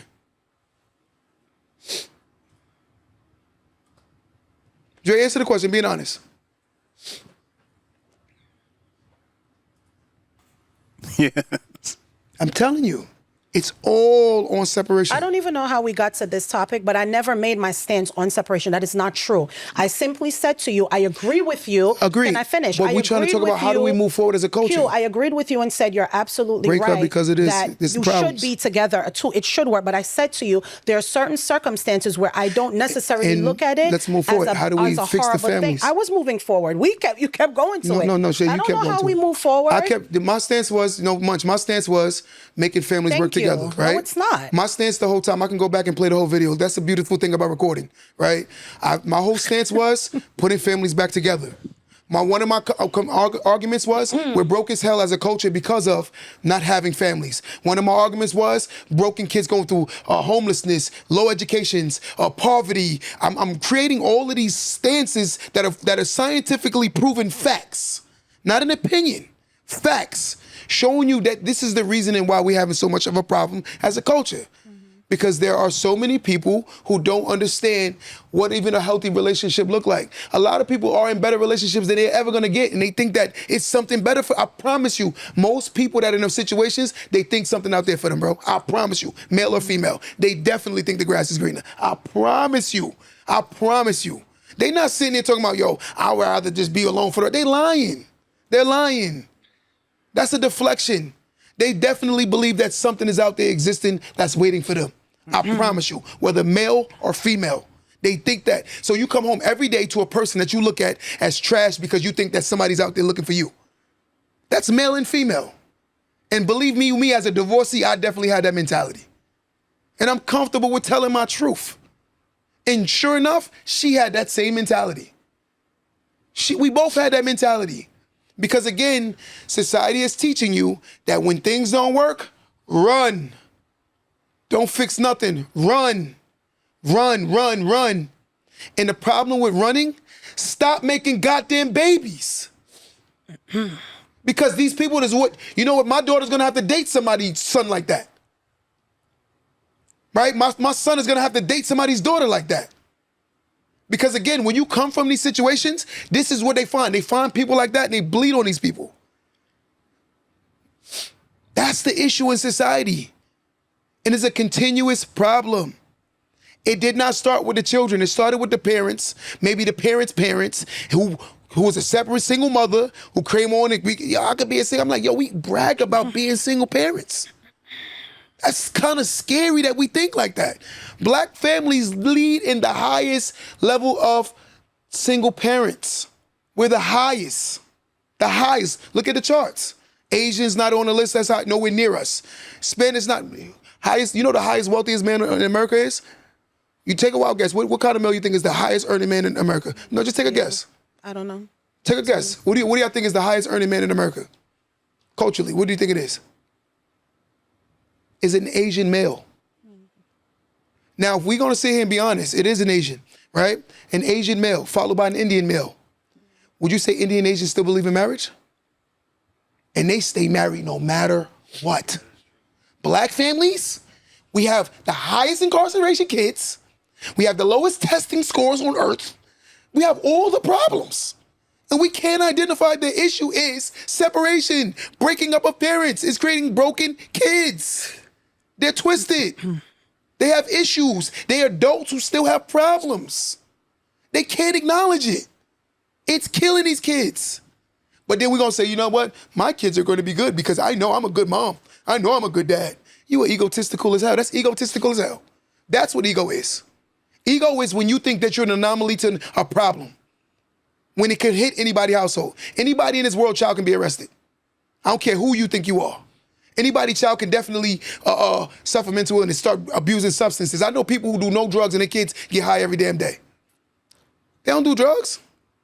They've never done drugs, but their kids get high every damn day. So we can't sit there and act like it can't just happen to any old body. And that don't mean it's the parents. One thing about trauma, it affects everyone from different angles and different magnitudes.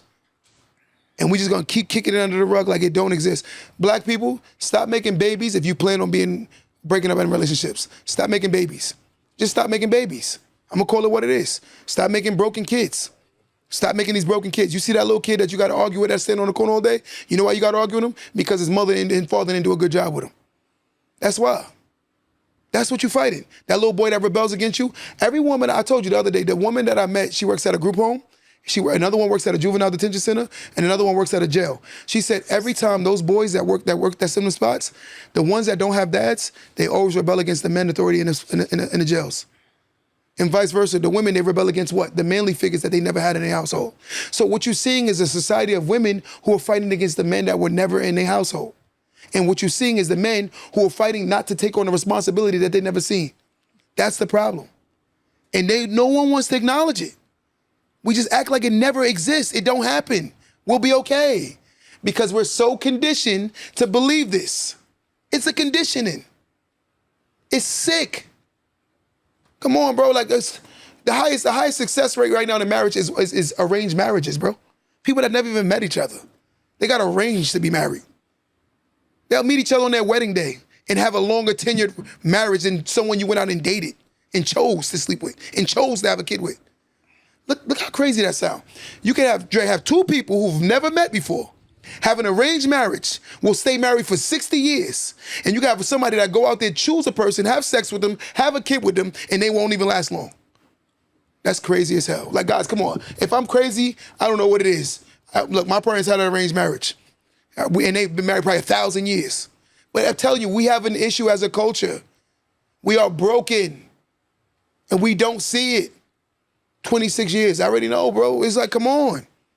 We call a spade a spade. The issue in our culture is that's a major issue that we got to break. Stop having broken families. You got cousins that don't even talk to each other, that grew up with each other.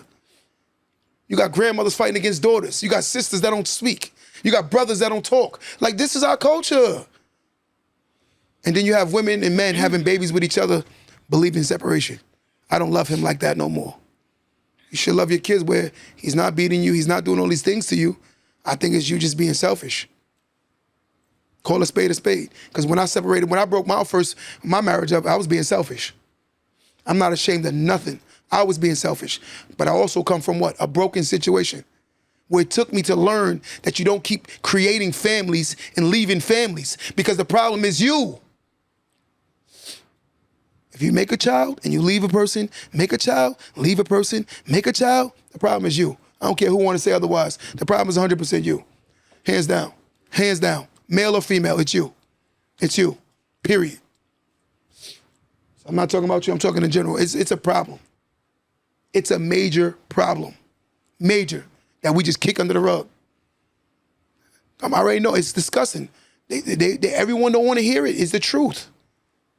It's what's going on in black culture. It's killing us, Munch. It's killing us. And until we recreate family structure, then we'll start rebuilding wealth again. When blacks had their most wealth, they had the highest, longest tenured marriages. When blacks have their lowest wealth, is what? When we don't believe in marriage and separation. That's the highest thing. It's all it is. It's family not working together. That's why we broke as hell as a culture. Every other culture has went up. Spanish people actually used to be behind blacks. Not anymore.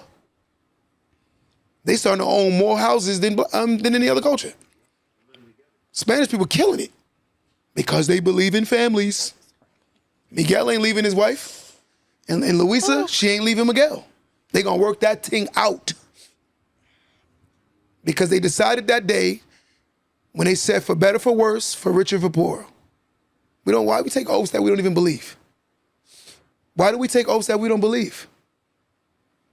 Why do we do it? Why? Come on, it is the real conversations. And that's what we got. Yeah, Luisa and Miguel. And it's funny because I know them. They live in my old town. You know who they are. You know what I'm saying? But it's just reality. We got to break these things that we can break. We got to stop passing the bill to other cultures and start fixing the things in our culture that we can fix ourselves. We got to stop creating life and then breaking up and leaving the life to figure out themselves. And then they watching mommy and daddy constantly fight each other. You know what that do to you every day? Just imagine your mother and father always bickering with each other. Or when your mother get mad, she talk crazy to your dad. But they don't look at mental health. The people don't even look at it. They do not understand it.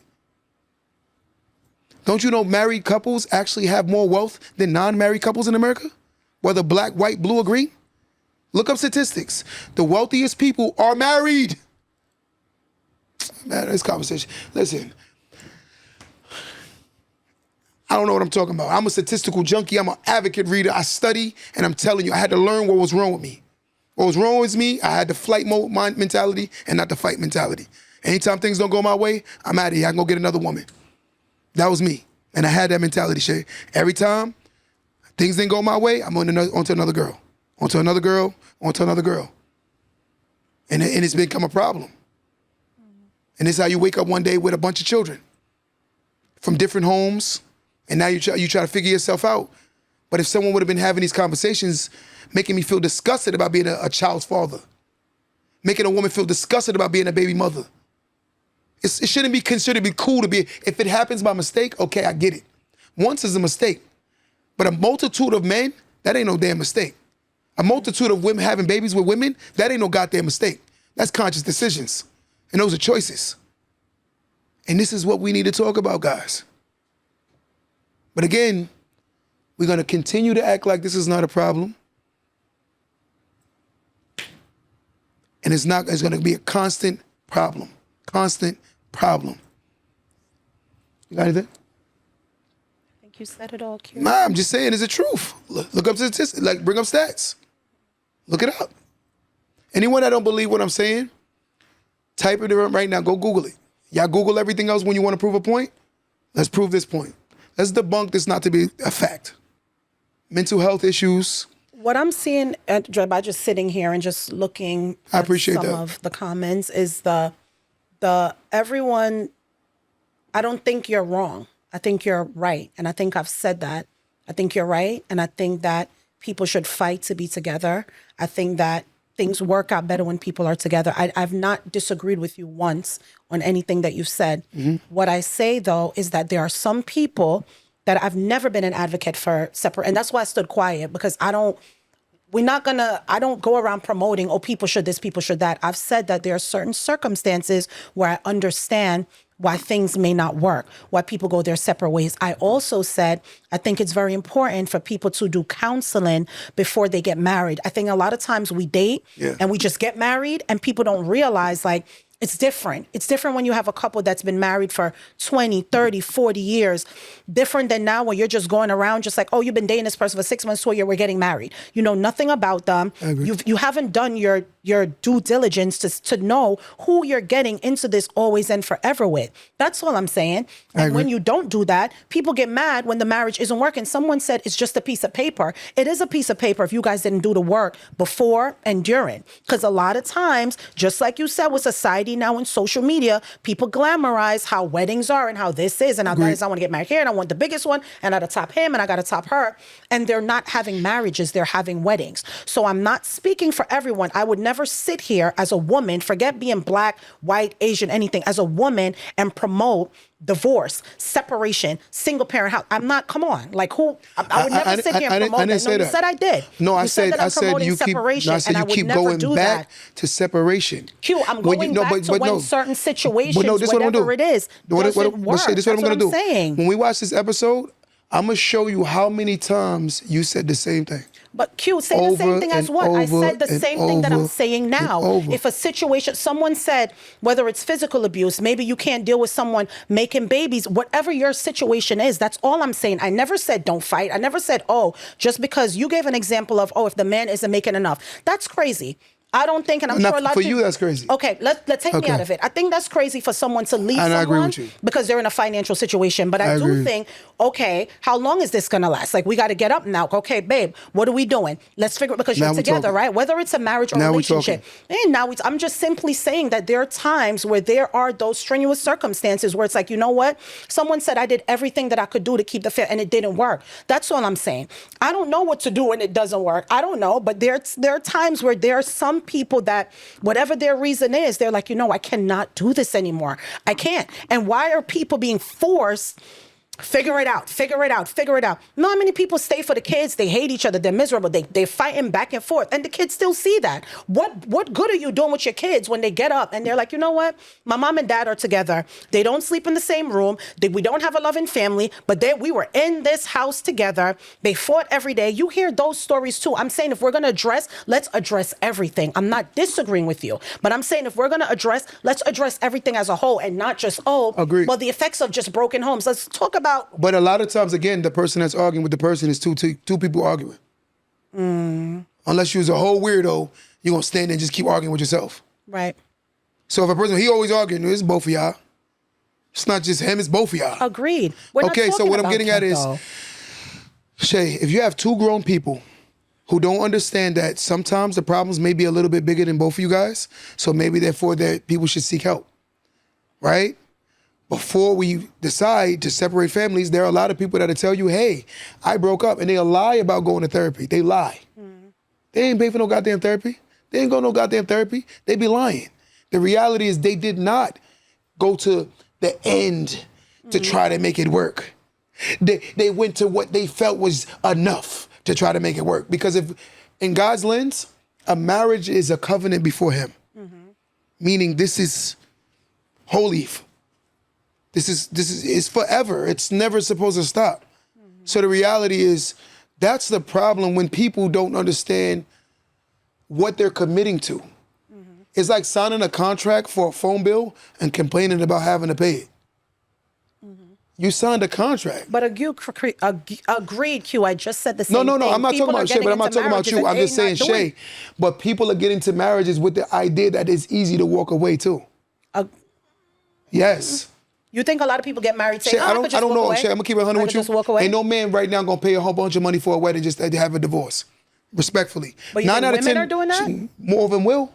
Go look it up right now, Shay. More women file for divorce than men. Go look it up. Not talking about file for divorce. You said a lot of women go into it saying I could just get divorced. You think because women go into it with that mentality? I don't want to say that, but I'm just saying that more women believe that they'll break up their families for their own happiness. A man will sacrifice his happiness for his family. But you'll give away your happiness. Your happiness means more than your family. And what matters to you the most only matters the most. That's more women that are out here like that. I'm sorry, I call a spade a spade. There are more women that believe that their happiness means more than anybody else's. There are a lot of households you walk in right now, and if a woman is unhappy, the whole house is on tilt. And it's on high alert. The whole house is on like this, walking on eggshells because mommy mad. And you ask a lot of people to tell the truth, they're gonna say facts. Because you've been taught that everything is about how you feel. That's the selfish nature of people in the dating world today. They don't care about nothing but them goddamn selves. That's all they care about. Whatever they feel. Everything else is irrelevant. I don't like this. I remember one time my boy paid for a vacation. We went to the Bahamas, right? We went to the Bahamas. The whole vacation, this girl that he brought with us complained the whole damn trip. The whole damn trip. I said, I'm gonna say something to her. He's like, nah, leave her, bro. That's how she is. I said, bro, it ain't know how she is. Man, I'm gonna say something to her. We got the dinner. I said, shorty, you didn't pay for nothing. And the man that spent his hard-earned money on his trip ain't complaining, and you complaining for a free trip. I don't know who raised you. I don't know who raised you, but they messed you up. They messed you up bad. Bad, where you can't see you making the trip worse for everybody else. Yeah, I'm gonna tell you something. If I go to a restaurant and we eating and y'all enjoying y'all food, I'm not enjoying it, I'm not gonna make y'all hate y'all fit meal, bro. I'm not gonna make it about me. And that's what society do. They're so goddamn selfish. Everything is about you, me. It's the main character syndrome. That's what social media has created. Everyone is the main character. Everyone's like, so sit down somewhere. Come on, it's disgusting. It's disgusting. Everybody think they're more important than what they are. Everyone believes that whatever they feel, come on, man. This is why we having problems. This is why. Disgusting. Disgusting. Yeah. Me, yes. Yes, Junebug, me.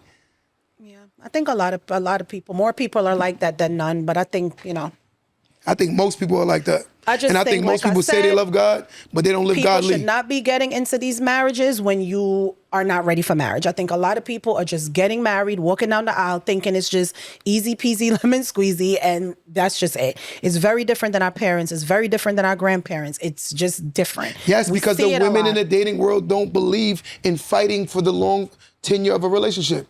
When things are not perfect, women complain all the time when they're imperfect. Shay, men, I'm gonna keep it 100 with you, and I'm sorry, if somebody get offended by this truth, that's on them. Yo, Shay, most men do not expect their women to be perfect. They don't. They do not. You think most women expect their men to be Yes, perfect? they expect a perfect life. I told you last week, I asked you a question and I did it on purpose. I said, yo, should a man that's an average man expect an average life? She said yes. But then why do so many average women believe that they deserve more than the average life? We average. Why do you feel you're so special and entitled to so much more? Yo, to have someone who goes out every day and slaughter and bring home what he slaughtered to the house every day and want to do this rest of his life with you is the biggest blessing on earth. You know how many women are single? Yo, they had a report the other day, it's more than half by 2036 will be single and childless. Most women, single and childless. To have somebody that want to do this thing with you, there are a bunch of women right now who wish they had a half of a man. They ain't gonna get on there and tell the truth. They wish they had a half of a man. A half of a man. You know how many single women out here? That cat theory is a fact. It's not no joke. It's truth. A lot of women cannot, you know how many, they said in 2025, you should see the statistic. Look it up, guys. How many women didn't even get asked on a date? Go look it up. Go look it up. I'm telling you, it's a lot. But they don't check nothing past themselves. If it don't align with what they want to hear, they don't want to hear it. That's the problem. Yeah. Just real quick, I had to laugh. What this is Galentine's? Your grandmother ever did that? They justification for everything. But now that we on the topic, off the topic, I want to ask Shay as a mother, if it's touchy or not, when it's a broken home or the fight, when the mother's left alone with the child, do you think she opens up more out of guilt and let the child be whatever they're going to be, and that's why they be the child's friend, or they'll just allow certain things because they still hurting and healing because this is something that they didn't even talk to them about? So every time you see this child, you want to talk to them about something, but you don't do it every day. So you just like, oh, they happy? They happy. So that's why when you say fight or flight, that's why you really fight to stay. Because other than that, 9 out of 10, you be stuck there and the dude be out there.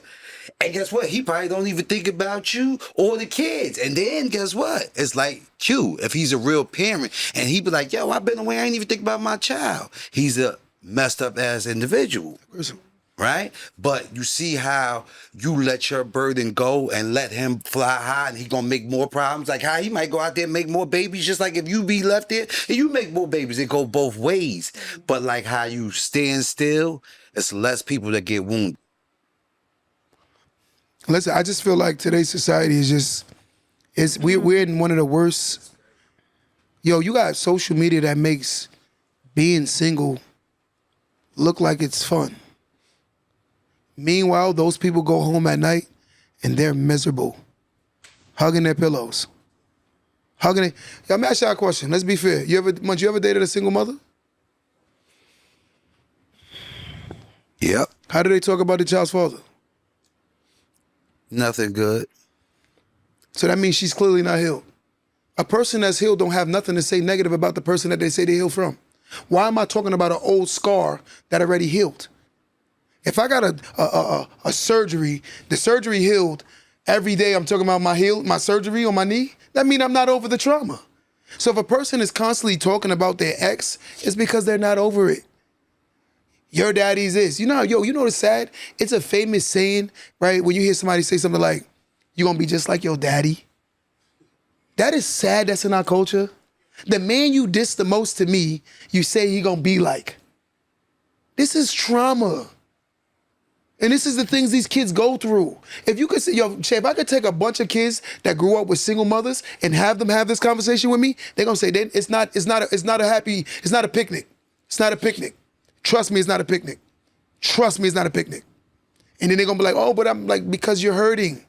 It's very sad for those women that do that. I also see a lot of women that aren't with the father that will put the positive. I wish it was more like lead that. with the good foot. The dad was great. I wish it was more like that. You know what I'm saying? I'm wish sure it was you way see it more like more that. where there may be negative, because you said you see negative, but I'm sure you have those women I wish it also was way more. that will lead with the positive. I wish. But that's the end of it that I'm talking about. I'm talking about the part where they go their ways and you're not dissing him. If he's a great dad, let's keep that unit. But you know why? Your father You know is why it's never great. gonna change? What happened? It's never gonna change if we don't call them out for the behaviors. The baby mama culture ain't gonna change if we don't call it out. The running from your children as men and breaking up your families for other women is never gonna change if we don't call it out. Agreed. So if we keep allowing this to be a normality, we can't complain about the culture when we actually are feeding the mentality of the culture. The reality is it's never gonna change until we fix it. For instance, I'm gonna call a man out like, yo, bro, you broke up your family because of what? But again, you know what we're gonna say? Yo, shorty look better than your one. But like, it doesn't matter. She chubby because she had a baby by you. She put on weight because of you. That's how I talk to men. Yo, you the one that put the weight on her by giving her a child. Your child is 2 years old. She's trying to get herself back together. And you complaining about her being heavy. That's kind of crazy. This is what society has come to. I think you have a lot of great men out here. I think you have a lot of great women. It's unfortunate when people encounter the opposite. Like I said, when we come on here, and even in the facts that you're saying, maybe we can talk about the 20%, because I do want, and maybe that's where I'm wrong. That's where the comments come in negative, is because yes, we see a lot of the bad, but I do see a lot of good women. I do see a lot of great moms. I do see a lot of great dads, whether together or apart. And all I'm saying is I don't only want to come on and talk about the negativity of this and the negativity of that and the negativity of this, because I do feel like there are a lot of negatives in what you're saying, yes, in broken homes. I'm not sitting here going to say, oh, let's talk about the positives, but I'm saying they're good men, they're good women, they're great mothers that maybe them and the dad aren't together and they are co-parenting amazing. And wish it listen, was a lot. that may not, and I wish there were, I wish there were more families that stay together. I wish there were more No, I doing wish it like more, this. I even wish- if they broke up, I wish they were more like that. I think that sometimes Like a you have unit. situations where they are working together. I have girlfriends that are like, listen, we He's are right. better like this. You see that? You can't address the issue without hearing what's wrong. It's the truth. You just can't, just because you ignore a problem, don't make it go away. It's the truth. You only fix the problem by making people feel disgusted about behaving like that. That's like ignoring you know what, I'm not gonna bring up the things that my son do wrong and you expect him to get better. No, you gotta bring up the things that they do wrong. And again, I don't know how many times I'm going to say, I have agreed with everything that you're saying. I'm just adding on to it and saying that even when you say a lot of situations, I'm just saying it may not be all. For whatever reasons that people leave, without sitting here telling me that I am agreeing with you. It is better. Unity is better. Fighting is better.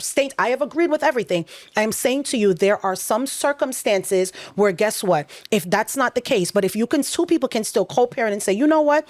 Our love for this, for our children, our child is the better thing, is the greater good. So we're going to do what we need to do as parents. Every breakup doesn't have to lead to me hating you. Why do I need to separate or divorce my husband and talk about him negatively in my household? What reason? How is that going to better my children for me to tell them that, you know what, your dad ain't this or your dad? Why would I do that? Every woman thought like this. But it's not just me. There's some women that word some good. mean not a lot. I wish But that let's was give the normal ones for who men do. too. Let's give the Even ones the who men do credit. shouldn't talk bad about Let's the give woman. the ones who do credit, whether it's male or female. Let's give the men that are doing great, that are great fathers. Let's give them credit. We don't want to talk about all the crappy dads because you have great dads. Let's give the women that are doing good credit because we don't want to talk about the crappy women because you have a lot of great women. We can- I'm we saying can- we don't we want to can just definitely do that. piggyback off the bad ones. Let's talk about the No, we ones that are can, but doing we great. still gotta call out the There's ones some great women here, and let's give them their Kevin. flowers too. Men and women. But I do believe that there are men and women right now who are behaving like this, who will be in the comments like, I don't talk bad about my child's father. There was a woman on the podcast one time that said, I don't talk negative to my son. And we called the son. He said he completely disagreed with her. So what I'm trying to explain to you is everything is relative to one's perspective. So the reality is, that's what I'm trying to explain to you. So the reality is, even though you might not feel you do something, your children feel otherwise. I promise you, if you ask the reasoning why, is because of our culture and our beliefs.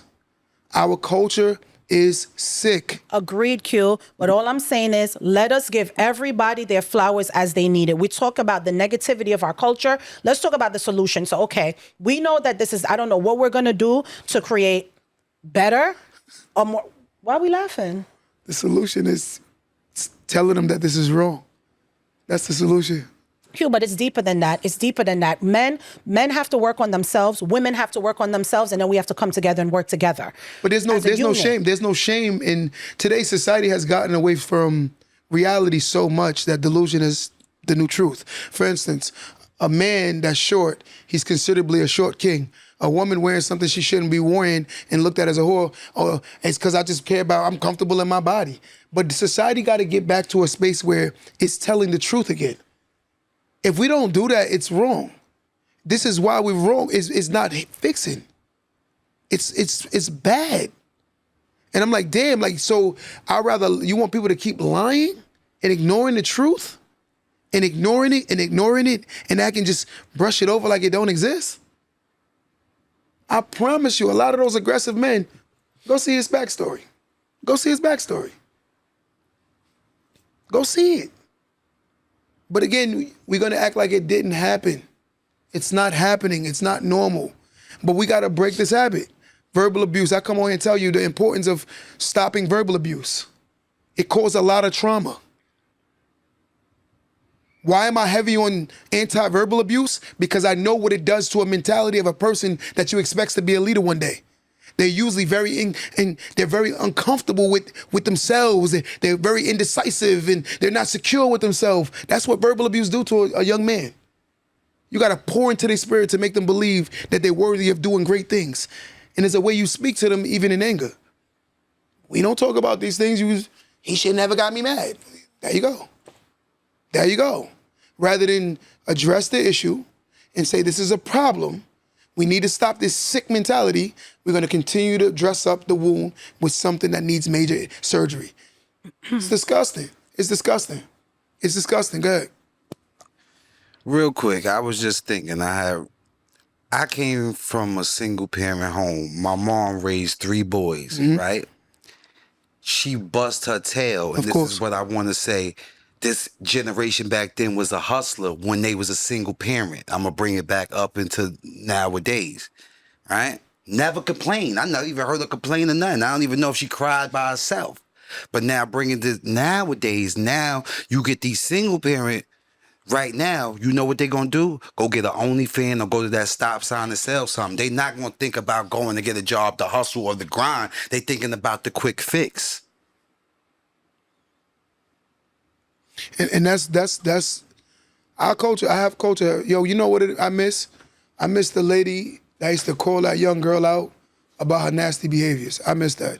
I miss that OG that used to call them dudes about making children they ain't taken care of. I miss that. I miss those days. I miss those days where people were ashamed of certain behaviors. Nowadays, society is so not ashamed. That's why we have a problem. There's no more shame. Like you'll be wrong, strong, and prideful that you not taking care of your kids. And then you know the sad part is, some woman will date him, knowing he don't take care of his former kids. Like, we should make her feel nasty. Don't make him feel ostracized, that no one even touch him. You don't take care of your kids, no one talks to him. No one deals with this person. Put this person out. That's how I would operate on. If I find out a man not taking care of his kids, ain't no way he could even have a conversation with me. I'm like, yo, fam, first off, how you out here giving any advice to anybody and you ain't even there for your own that you've created? That's how I stand on principles. It was morals. So if a lady got an $800 lace front wig and her child hair ain't been touched and it's not matted, that's crazy too. It's just a lot of things going on in society that we just gotta. But listen, I know guys that drive Mercedes Benzes. I know guys that drive Mercedes and luxury cars, but they ain't taking care of their goddamn kids too. We can go back and forth. All I'm saying is we gotta create the mentality that make these people feel like this is wrong. It's promoted. It's looked at as normal. Yo, Shay, there be people online that be bragging about having so many baby daddies and they don't see nothing wrong with that. And as a black person, I'm ashamed of it. I'm ashamed of it. I'm ashamed of the women who do it, and I'm ashamed of the men who do it 100%. also. I'm ashamed 100%. I'm ashamed of us as a whole. 100%. So I'm saying the blame is not just on one. The blame is on both. It takes two to tango. So we can't just sit here and talk about the women that are bragging about this, the women that are I never this, said the women that are I never that. said male or female. I'm saying it's I said just, that people, they brag about. you said the women that brag about having multiple baby daddies. They don't care. But I'm saying to you, it goes both ways. But you are the giver of life. Okay. But with that being said, like, we should have a level of discernment. Like, yo, you can't sit here and tell me right now you don't know a girl that had a child by a guy that wasn't taking care of his first kid. We all know somebody like that. But again, if you don't make her feel like he's not taking care of his first kid, why are you gonna entertain him? Why are we doing this? And why are we normalizing this mentality?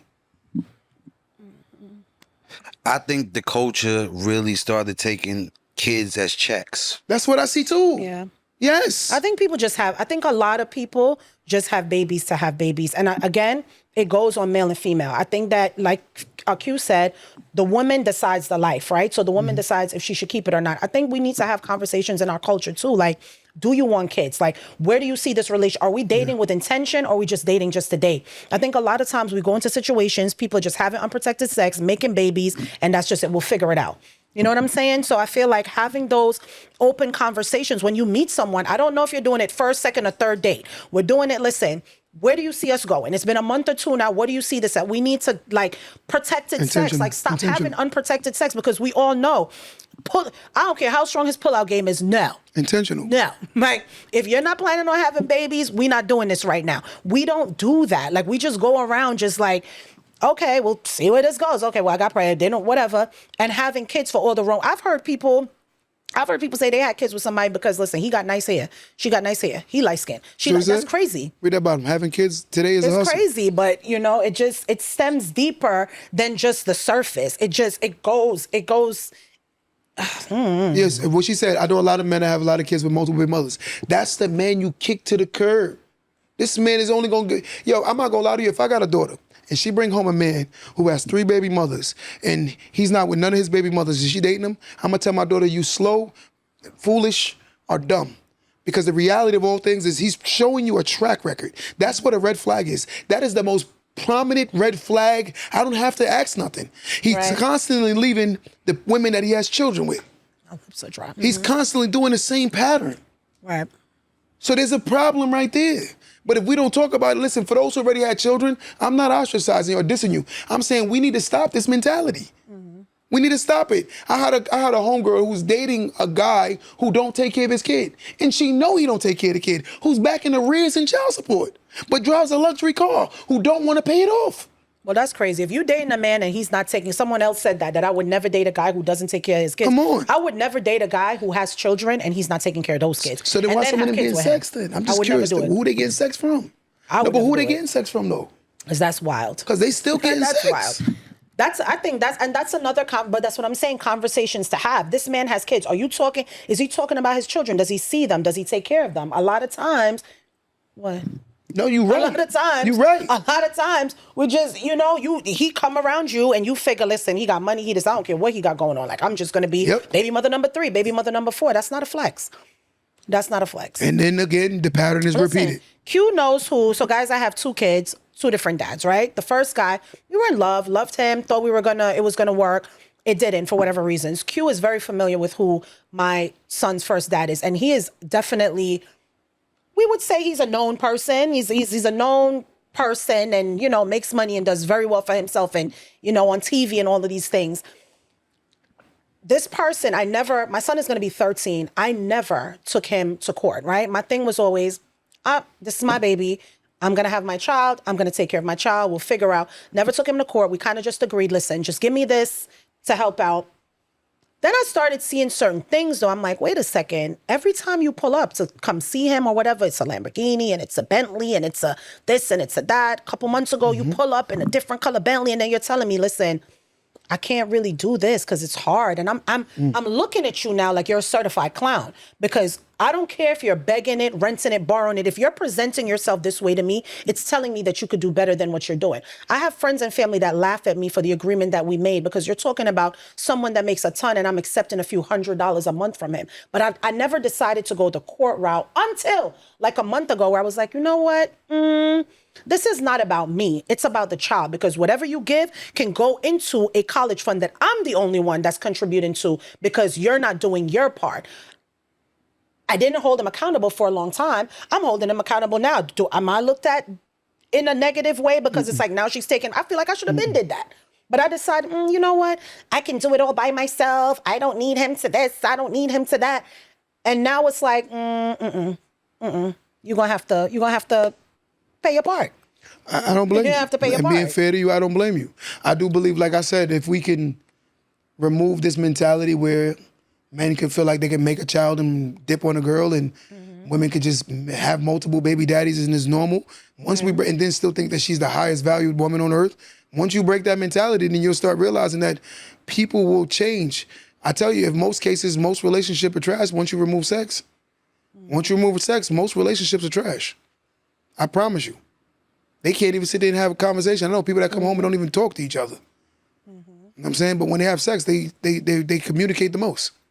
But again, it's because of how we've been trained as a culture to think and behave and operate, and it's only getting worse. For instance, if you leave a kid in the ghetto, and this is the 4th generation of his family in the ghetto, 10 times out of 10, they're worse than the last 4 generations. And it's the same thing. Society right now, from male and females, is getting worse and worse and worse because of the fact that we haven't stopped. Like, this needs to stop here. Enough. Agreed. Enough. Agreed. Enough is enough, whether man or female. Look at that. Let's talk about it. Look at Houston. They just had something called spring break. These young men and women had grown-ups over talking about they going to spring break. 30-year-old men, 30-year-old women going to spring break. They said these people came home with so many STDs and diseases because it's normal where you're training new women. The one thing I loved about my generation of women, the hoes were hoes, and we knew where the hoes were. More women were less hoes than more women are hoes today. Today, women are looked at as a flex to brag about how she slept with a multitude of dudes as if she's a rag like a man and think that is normal. I will never raise my daughter to think that you can compete with a man with sexual activities. I will never raise her to think like that. But a lot of men are out here wifing up hoes too, though, Q. A lot of men are giving them platforms to feel like, yo, in their hoedom, they are great. I agree with her. I'll tell you right now. She's right, though. Hoes is winning because they've been through it already and they're ready to. A lot of men are wifing up hoes. They said the final stage of a hoe is church, giving her life to God. We see it. They said that's the final. I heard that. They said the final stage of a hoe is to give her life to God. And then she started acting holier thou, right? Because for these women to be opening up their celibate legs, too. it got to be She started talking somebody about she's willing celibate to now. put something in it. Like, come on. Like, it's a lot of men out here wifing up these hoes. There's a guy, he said, somebody said the sound of, ooh. He said, yo, she said, men are sluts too. He said, a man can't be a slut. She said, what is a man that sleeps around? He said, a slut maker. But it's the truth. Because reality, society is not going to see a man with 1,000 bodies as a problem. They're going to still date him. We just sat here and told you that this guy can have 80 kids and these girls still entertain him. That's why somebody just said his dad got 20 kids by 12 mothers. Like, yo, why did these women see him as valuable? I don't care how cute he is. You got to teach these young ladies to have a level of discernment that what he's done to that woman before you, he gonna do to you too. And when she used that last guy, if I see you treating your baby daddy like crap, I already know I wouldn't sign up for you. Because if me and you fall out, I'm gonna be your next baby daddy. I remember when I was going to court with my son, I don't want to talk crazy. I was going to court. She had another kid father, right? My child was the first one. The second one, was in family court. He was standing next to her. He was laughing at her, how she was treating me. He was like he was on her side. A few years go by. She took him for family court after they broke up. I'm in family court, was like. Funny meeting you here. I'm like, Patterns, guys, patterns. After a certain age, it's like, come on. I can understand why a young girl, 21 years old, he had a kid already, she got with him. They young. I give you up to like 28. 25, 26, get all that little foolishness out of you. But once you cross that 30 threshold, I don't want to hear no more excuses. It becomes a level of foolishness at this point. It's foolish. And I don't want to hear a man talking about my baby mother don't want, listen, if your baby mother don't want you to see it, you still know your kid costs. Don't stop paying that child support. And I think a lot more men too, men need to stop with the whole, she doesn't let me see. You could do your due diligence too. Take her to court. I want you to answer that Take her to court for visitation. The second one up. I want you to answer that question. Women are proving men right. From the bottom, What the is second wrong one up. with what's wrong with getting child support? Could you expand on? I don't think there's anything wrong with getting child support. I'm saying that for 13 years, I was scared to go because I was like, I don't want my son to be I'm being honest with you guys, right? I didn't want him to be another statistic. And I'm like, I don't want to drag my son through the court system. And then it took one of my friends to say like, but you need help he made this kid with you. Like, why would you not hold him accountable? Why would you not, if he's not, I'm not saying not doing his part, because if we agree saying this, but then I would call and say, hey, listen, he needs this and this. Well, I can't this and I can't this. This is someone, like I said, he is on TV. You are pulling up, sitting here talking about you made this, you did this, you selling out this show, you doing that, you driving this kind of car. So it's just kind of weird to hear you say, like, you sure you can't send this? And sometimes I'm just testing one thing, you. hold on. She said that question for Q. So I'm going to answer that question too, Shay. I agree with Shay saying too. And I think she has it right. But the one thing I will say is, when a man and a woman break up, let's say hypothetically the father get custody. In most cases, the father don't file for child support for the woman because the father just cares about raising the child, right? A lot of times, the women that do go for child support, they look at it as a means of punishment to the father. I don't think that's your case because you would have been did it already. It's been 13 years. So I'm giving her that respect. It's not her case. But what I'm saying is in most cases, when a man takes custody of his child, we don't look to put our baby mothers on child support. We talk about all these independent women out here who support, I'm independent. Go look at the statistics and show you that a lot of men do not file for child support when they break up. Because of the fact that they more so care about just raising their child. And my job is not to punish my child mother because we didn't work out. More women care about punishing the father because they didn't work out. That's messed up. I'm saying, I'm just being honest. I remember to add, guys, I remember when I was talking to the lawyer previously and he said, when you do a divorce, he said, automatically there's child support determined. And I said, I don't want that. And he was like, what's wrong with you?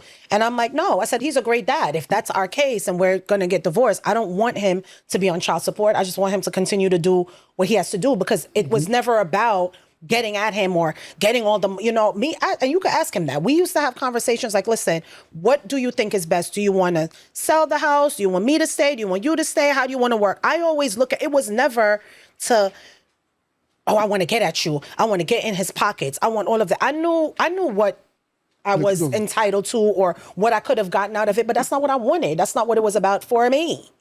And again, I think there are some women, not all, but there are some women where for them it's, our parents didn't do child support. I'm sure your mother didn't do it. I'm sure your mother didn't do it. Or your mother, my mother didn't do it. I didn't do it either. I had custody of my son forever. I never took it for child support. Yeah, like some people, I don't even, for me, and even like we'd go into, I feel weird. I feel mad weird. Like, I don't even want to be a part of some this. Some of them like, women, you got to admit, not do this. Some of the girls that be screaming online how independent they are, they the first ones at child support. They're the first person at child support. When Shay, you talk that independent talk, you're able to say, I didn't take my child father for child support for 13 years.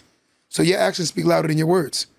All this independent, a lot of girls that scream independent, they on Section 8 and welfare. They're on government assistance. They're on social services. I've met women that said that they're single mothers. Meanwhile, no, they're single parents. Meanwhile, they get child support. You cannot be a single parent on child support. You're a woman that's single that happens to be a parent. Big difference. A single parent is one who individually has a singular income with no help or provision from the opposite side. That's a single parent. My mother was a single parent. I was a single father. Big difference.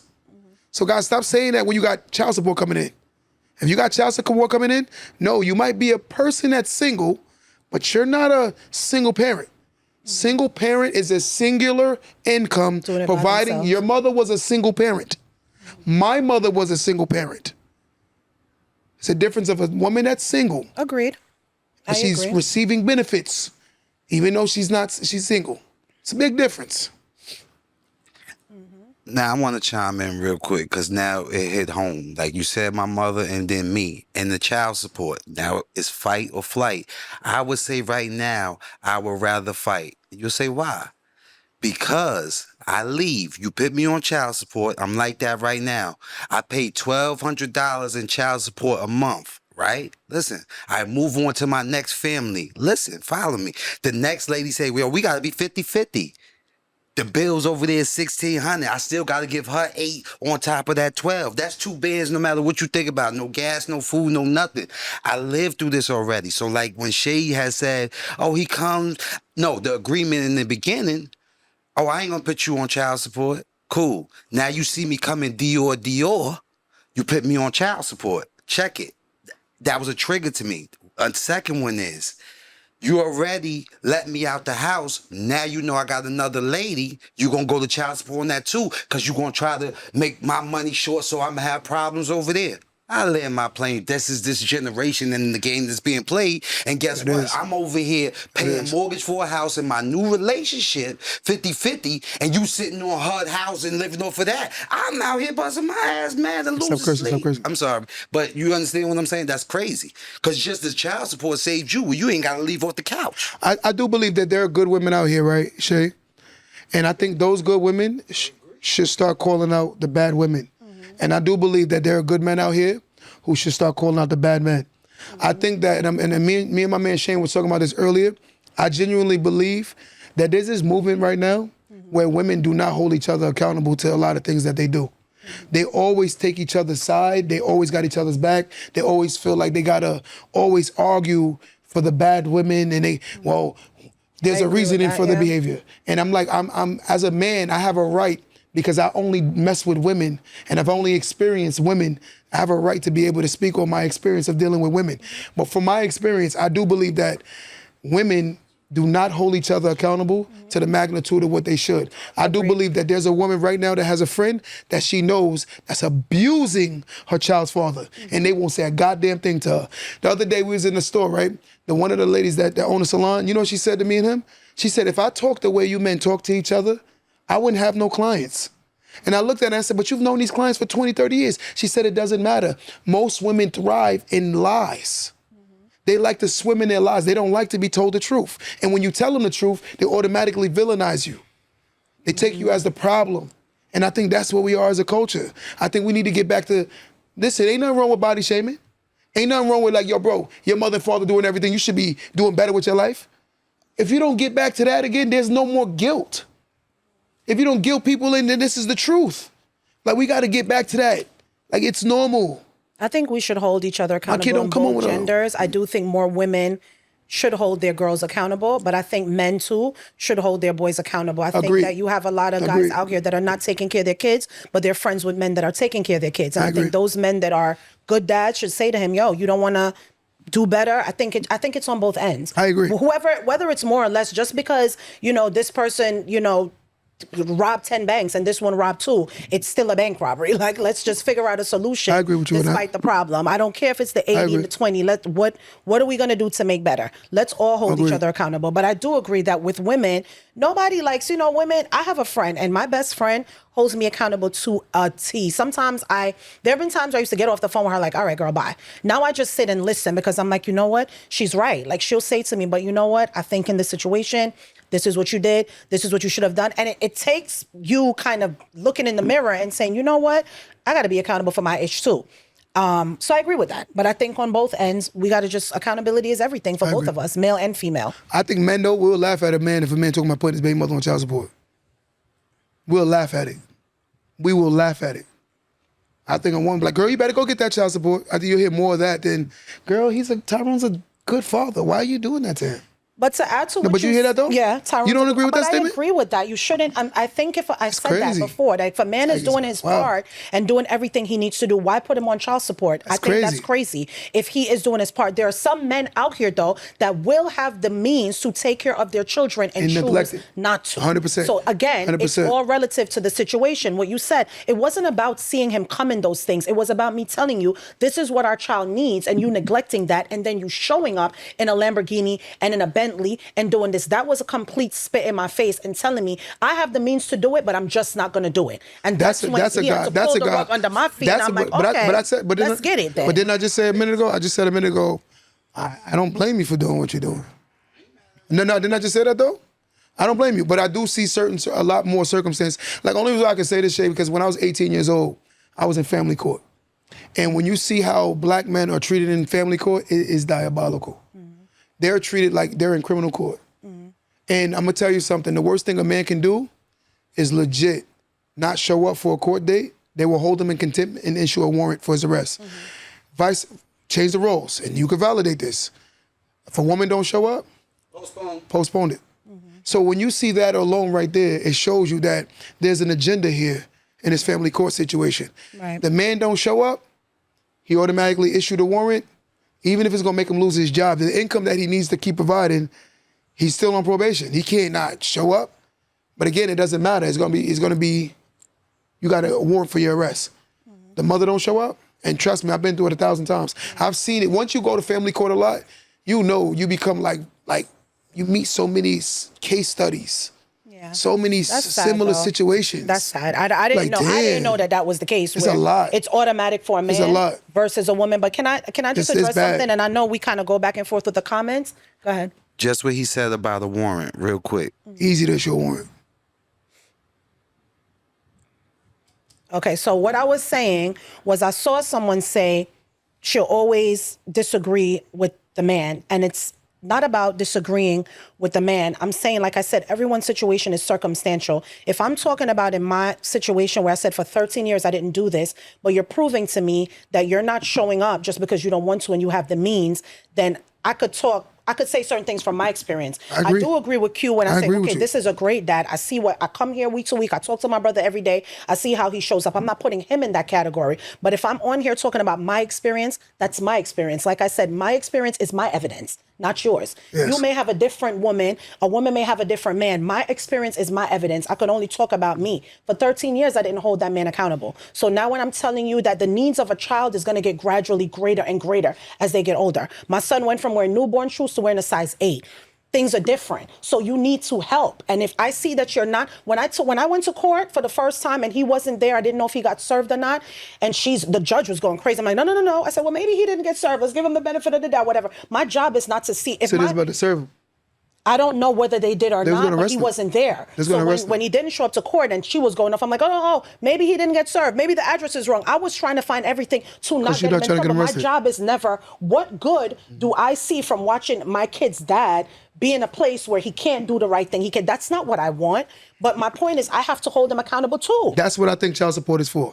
I think child support is for the negligent fathers who are not consistent with providing for their child. Right. As a father or a parent. I think that's what child support is for. Child support shouldn't be a means of punishing someone because our relationship didn't work out. And I do believe that more people today believe that taking a person for child support is a means of punishment. And the only person you're punishing in those regards is the person that you say you love, that love the person that you hate. I agree. So like if I'm looking at my child like I love you, my child loves both of us. Yeah. And the person I love, I say I love the most, I should love so much that I will never hurt the person that they say they love. That's how I feel. That's why I never wanted to hurt my son's mom. I would never That's crazy. I just would never do that. My job is never even in his life of my son looked at me and said to me, "Stop asking me to call this man on Father's Day and wish him a happy Father's Day." I have to him the father that the man that I got with when he was 10 months old and married him, and now we have our child together. To him, that is my dad. And as much as I've tried to push, like, no, call your dad. Do this, do that, because that's a woman. So that's what I'm saying. I can't come on here and let anybody tell me the kind of woman I am, because I know who I am. And I sat there and said, listen, call him. And after a while, my son looked at me and said, stop telling me to call him. He doesn't call me. And I'm like, okay, but you could reach out. At what point do we hold men accountable too, though, and say, okay, well, now it's on him. But you've beyond explained to the reason of why you should. Okay, Shane, I agree with you. Like, come on. If I'm not that, again, like Q says, don't make yourself the standard. I know a lot of women out here that are in similar situations. But that's a case study, doing the same thing. You know that? That everybody is different. That's a case study that you explain. Just hearing I didn't put my child on child support with my father 13 years. And then I'm telling him I need more help. And it's not happening. For 13 years, I didn't do it. So therefore, you already, come on, it's beyond proving that wasn't your intention. Saying, like, come on, like, ain't nobody out here. I don't want him to your little one 8, right? Get his license. My little one is 8. But it's, again, like I told you, when we spoke to that lawyer and he said automatic, immediately I'm like, no. If a man is doing his job and he is taking care of that child and he is showing up, I would never sit there and tell somebody go take him for child support. Let me ask you a question. Ever. I want all y'all to answer this. Who do you think is more likely to keep a good parent away from a child, a woman or a man? I think a lot of men do it to men. Keep the kids away from the fathers. Wait. Say that again? I think a lot of women will keep the good dads away because they're bitter. And we need to break this. I agree. It's sad. It's but again, disgusting. What's the solution? What's the solution? The solution is, we got to call these garbage creators out. When you got a platform, they are garbage creators. Because they're garbage. That is garbage. You want to hear something? And Shane, everything I tried to make sure that my son has a relationship with his mother. When we broke up, I tried everything to make sure. And I wanted him to come to the conclusion of who his mother is. Not by my words. Agreed. I want him to do that. Agreed. I remember one time he asked me years ago, he's about 17, he said, Dad, why you and my mom broke up? And I said, can I ask you a question? He said, what? I said, would you date her? He said, no. What's understood don't have to be explained. So what's understood don't have to be explained. Yeah, I don't believe in talking negative about the other parent. Like, that's something that I feel like is crazy. When women, I would never. Now let me answer a question first. Let me answer a question real quick. Actually, because I cut you off. The mic is on? Broke people need child support. I'm 50-50 on that. Yep. Go ahead. All right, so, and like this is my story. This is my story. I wouldn't tell my story to y'all because no woman on this podcast and no woman in the world would believe my story because they would think it's some made up story. They all team together and they all try to protect each other. But if I say that my baby mother was crazy and my baby mother put me through hell, I'm not on child support anymore because I figured how to deal with it. I had to learn how to deal with a psychotic person, and I'm not trying to come at her, but I had to go study. I had to go to therapy and learn how to manage a psychotic person. That's how I worked my way out of child support. When I started child support, I've always took care. I took care of my daughter is about to be 13 now. I took care of my daughter the first 5 years. My baby mother did not work, didn't have no job. The first 5 years, I did everything on my own financially for my daughter and my baby mother, right? I don't want no award or nothing for that, no prize for that, right? As soon as the moment that I broke up with my baby mother, she ended up putting me on child support. She called me, threatened me. She's like, oh, you don't want to talk to me? You don't want to listen to me? Okay, I'm putting you on child support. Now, I was actively in court. When I started child support, I lost 2 situations. I gave up 2 businesses. I owned a bar. I was the youngest person in New York State with a liquor license at the time. I gave that up, and I was very stressed out and depressed at the moment. And then I end up getting a letter in the mail being served for one of my stores. Being served saying that I gotta go for child support. I didn't answer. I go into court, and then this is the thing where a lot of people don't understand.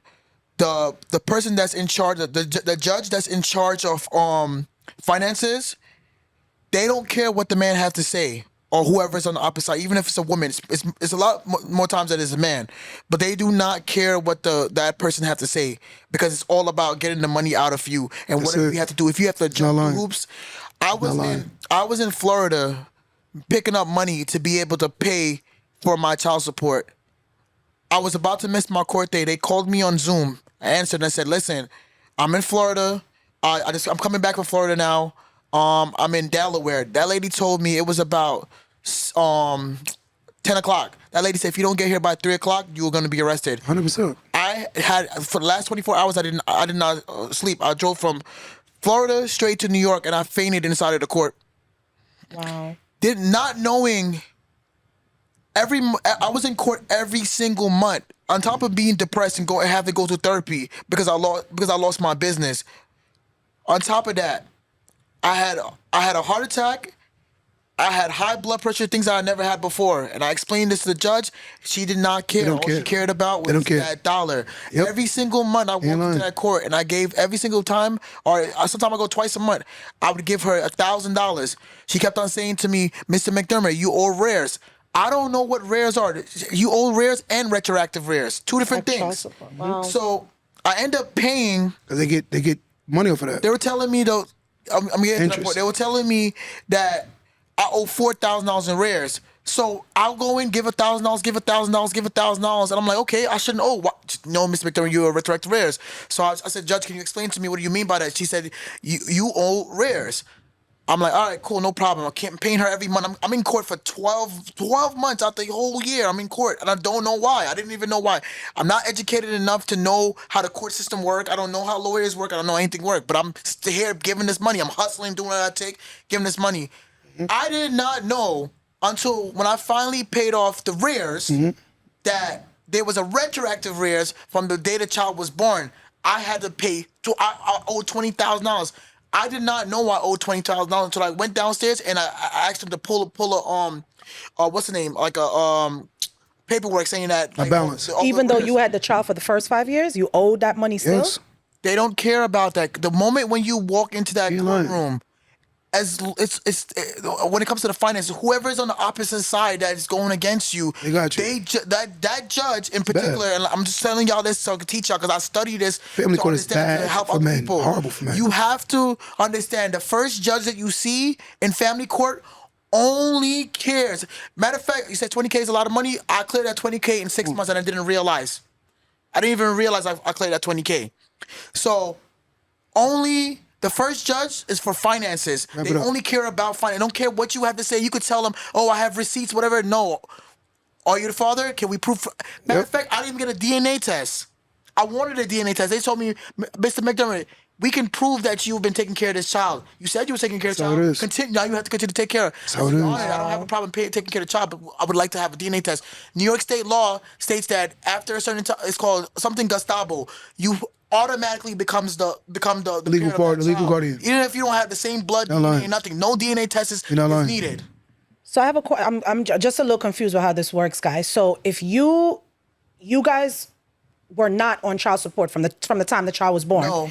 So when you go to court, they make you pay from the child was born, even if you guys didn't have an order in She court? was receiving benefits from the government. She was receiving government benefits. Government benefits. Okay. And I didn't know, but I was always there financially for child. But that's So not- social services take you for child support Gotcha. when you they receiving Okay. arrears. Okay. But even she's not going to tell him that he's giving me money. Okay. Because in most cases, like he was giving cash. But listen, this is what I was explaining to y'all. The first judge, because you see about 2 to 3 judges, the first judge do not care if how much money you gave. You could get that child $1 million when you were rich, and then now you're broke. They don't care. They just want you to know that you're going to pay for that child going That's forward. all they care about. It doesn't matter if it's your child in New York State. You have to take care of that child, mandatory. Mm-hmm. Right now, I don't know if my child is actually mine by DNA and blood. It's my child because I've been taking care of the child. That's it, right? So, this is the thing. The second judge, I'm speaking for the men now. A lot of men don't understand the second judge is usually one that's gonna be looking out to take care of the man because that's the one that's gonna do what's his name? Not the third judge actually. That's the third judge. The second judge is the one that does when you join custody. That joint custody judge always wants to to work out the thing. That's why that usually work better out in the men's. But the third one is he's the one that's gonna look out. He's the one that's gonna make sure you don't go to jail. Yo, my name is Mr. McDermott. Mr. McDermott, you need to find a job. You need to figure out how to do this. Blah blah blah blah blah blah. This and that.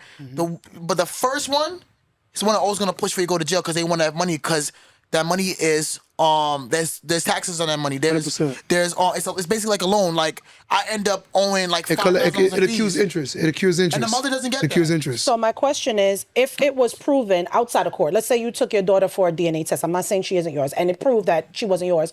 Can you now take that proof to court and say, okay, I want all that money back that I'm paying? It It doesn't matter if you guys have the same. Once you blood. establish paternity. If that child could point you out and say, that is my father, Yes. he has been taking care of me, I know him as my father. Yes. It could be this guy, that guy, any of your children Yes. to point out me. And if you could show pictures or anything to prove or any type of statements, that's my child. 100%.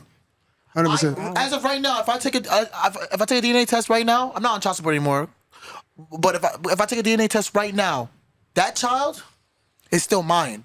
Even if the DNA test says no. Does not matter. Sis, Does not matter. established paternity. Wow. I can go back. The paternity is already again. established. It's already established. All The right. paternity is already established. Once the paternity is established, is what it is. I remember one Oh, year. she said if you're on the birth certificate, okay. I remember one year. That's not necessarily the birth certificate. Once they establish paternity in Birth court. certificate thing does not work in New York. You have to look up your laws. Look Yes. it up. Or, Once you or establish speak to paternity. a lawyer or He's right. A thing. It doesn't matter if it's there's no birth certificate. That's other states. New York Yeah. State. As long as the child can point to you and say that you are the one taking care of the child. Once the court that's meant it. It's to establish done. It's paternity, over. it's yours. That's it. That's it. Wow. Yeah, I remember. I didn't know that. I remember That's one crazy. time. Look, we was in family court. Look, my son, give him the mic real quick. I remember one time. Answer this question. There. I remember one time. Do you recall there was a time where make sure the mic is on. Make sure you push it up. Do you recall a time where someone was keeping you from me? Yeah, 100%. My next question is: do you recall being in court one day and you're standing next to a lady with a clipboard? And I walked into court, and you started crying and said, I knew my mother and my grandmother, my daddy and my grandmother loved me. I knew they loved me. You ran over and started crying. You remember that day? Yeah, right. What I'm trying to explain to you is family court is not conducive or healthy for any family. The only people I think should be in family court are people who don't understand their responsibility as an adult to take care of their child. I've always paid child support. True or false? Yeah, that's true. I've always taken care of my son. I've always wanted my son with me, right? I've taken custody of him once, but there was a time he wanted to go back because I was too strict. And again, he loved his mom. He's a boy. So I let him go back, and I was like, yo, I'm trying to give you a better life. No, boys love their mothers more than their fathers. It's natural. Daughters usually fall in love with their fathers. It's natural. It's their balance.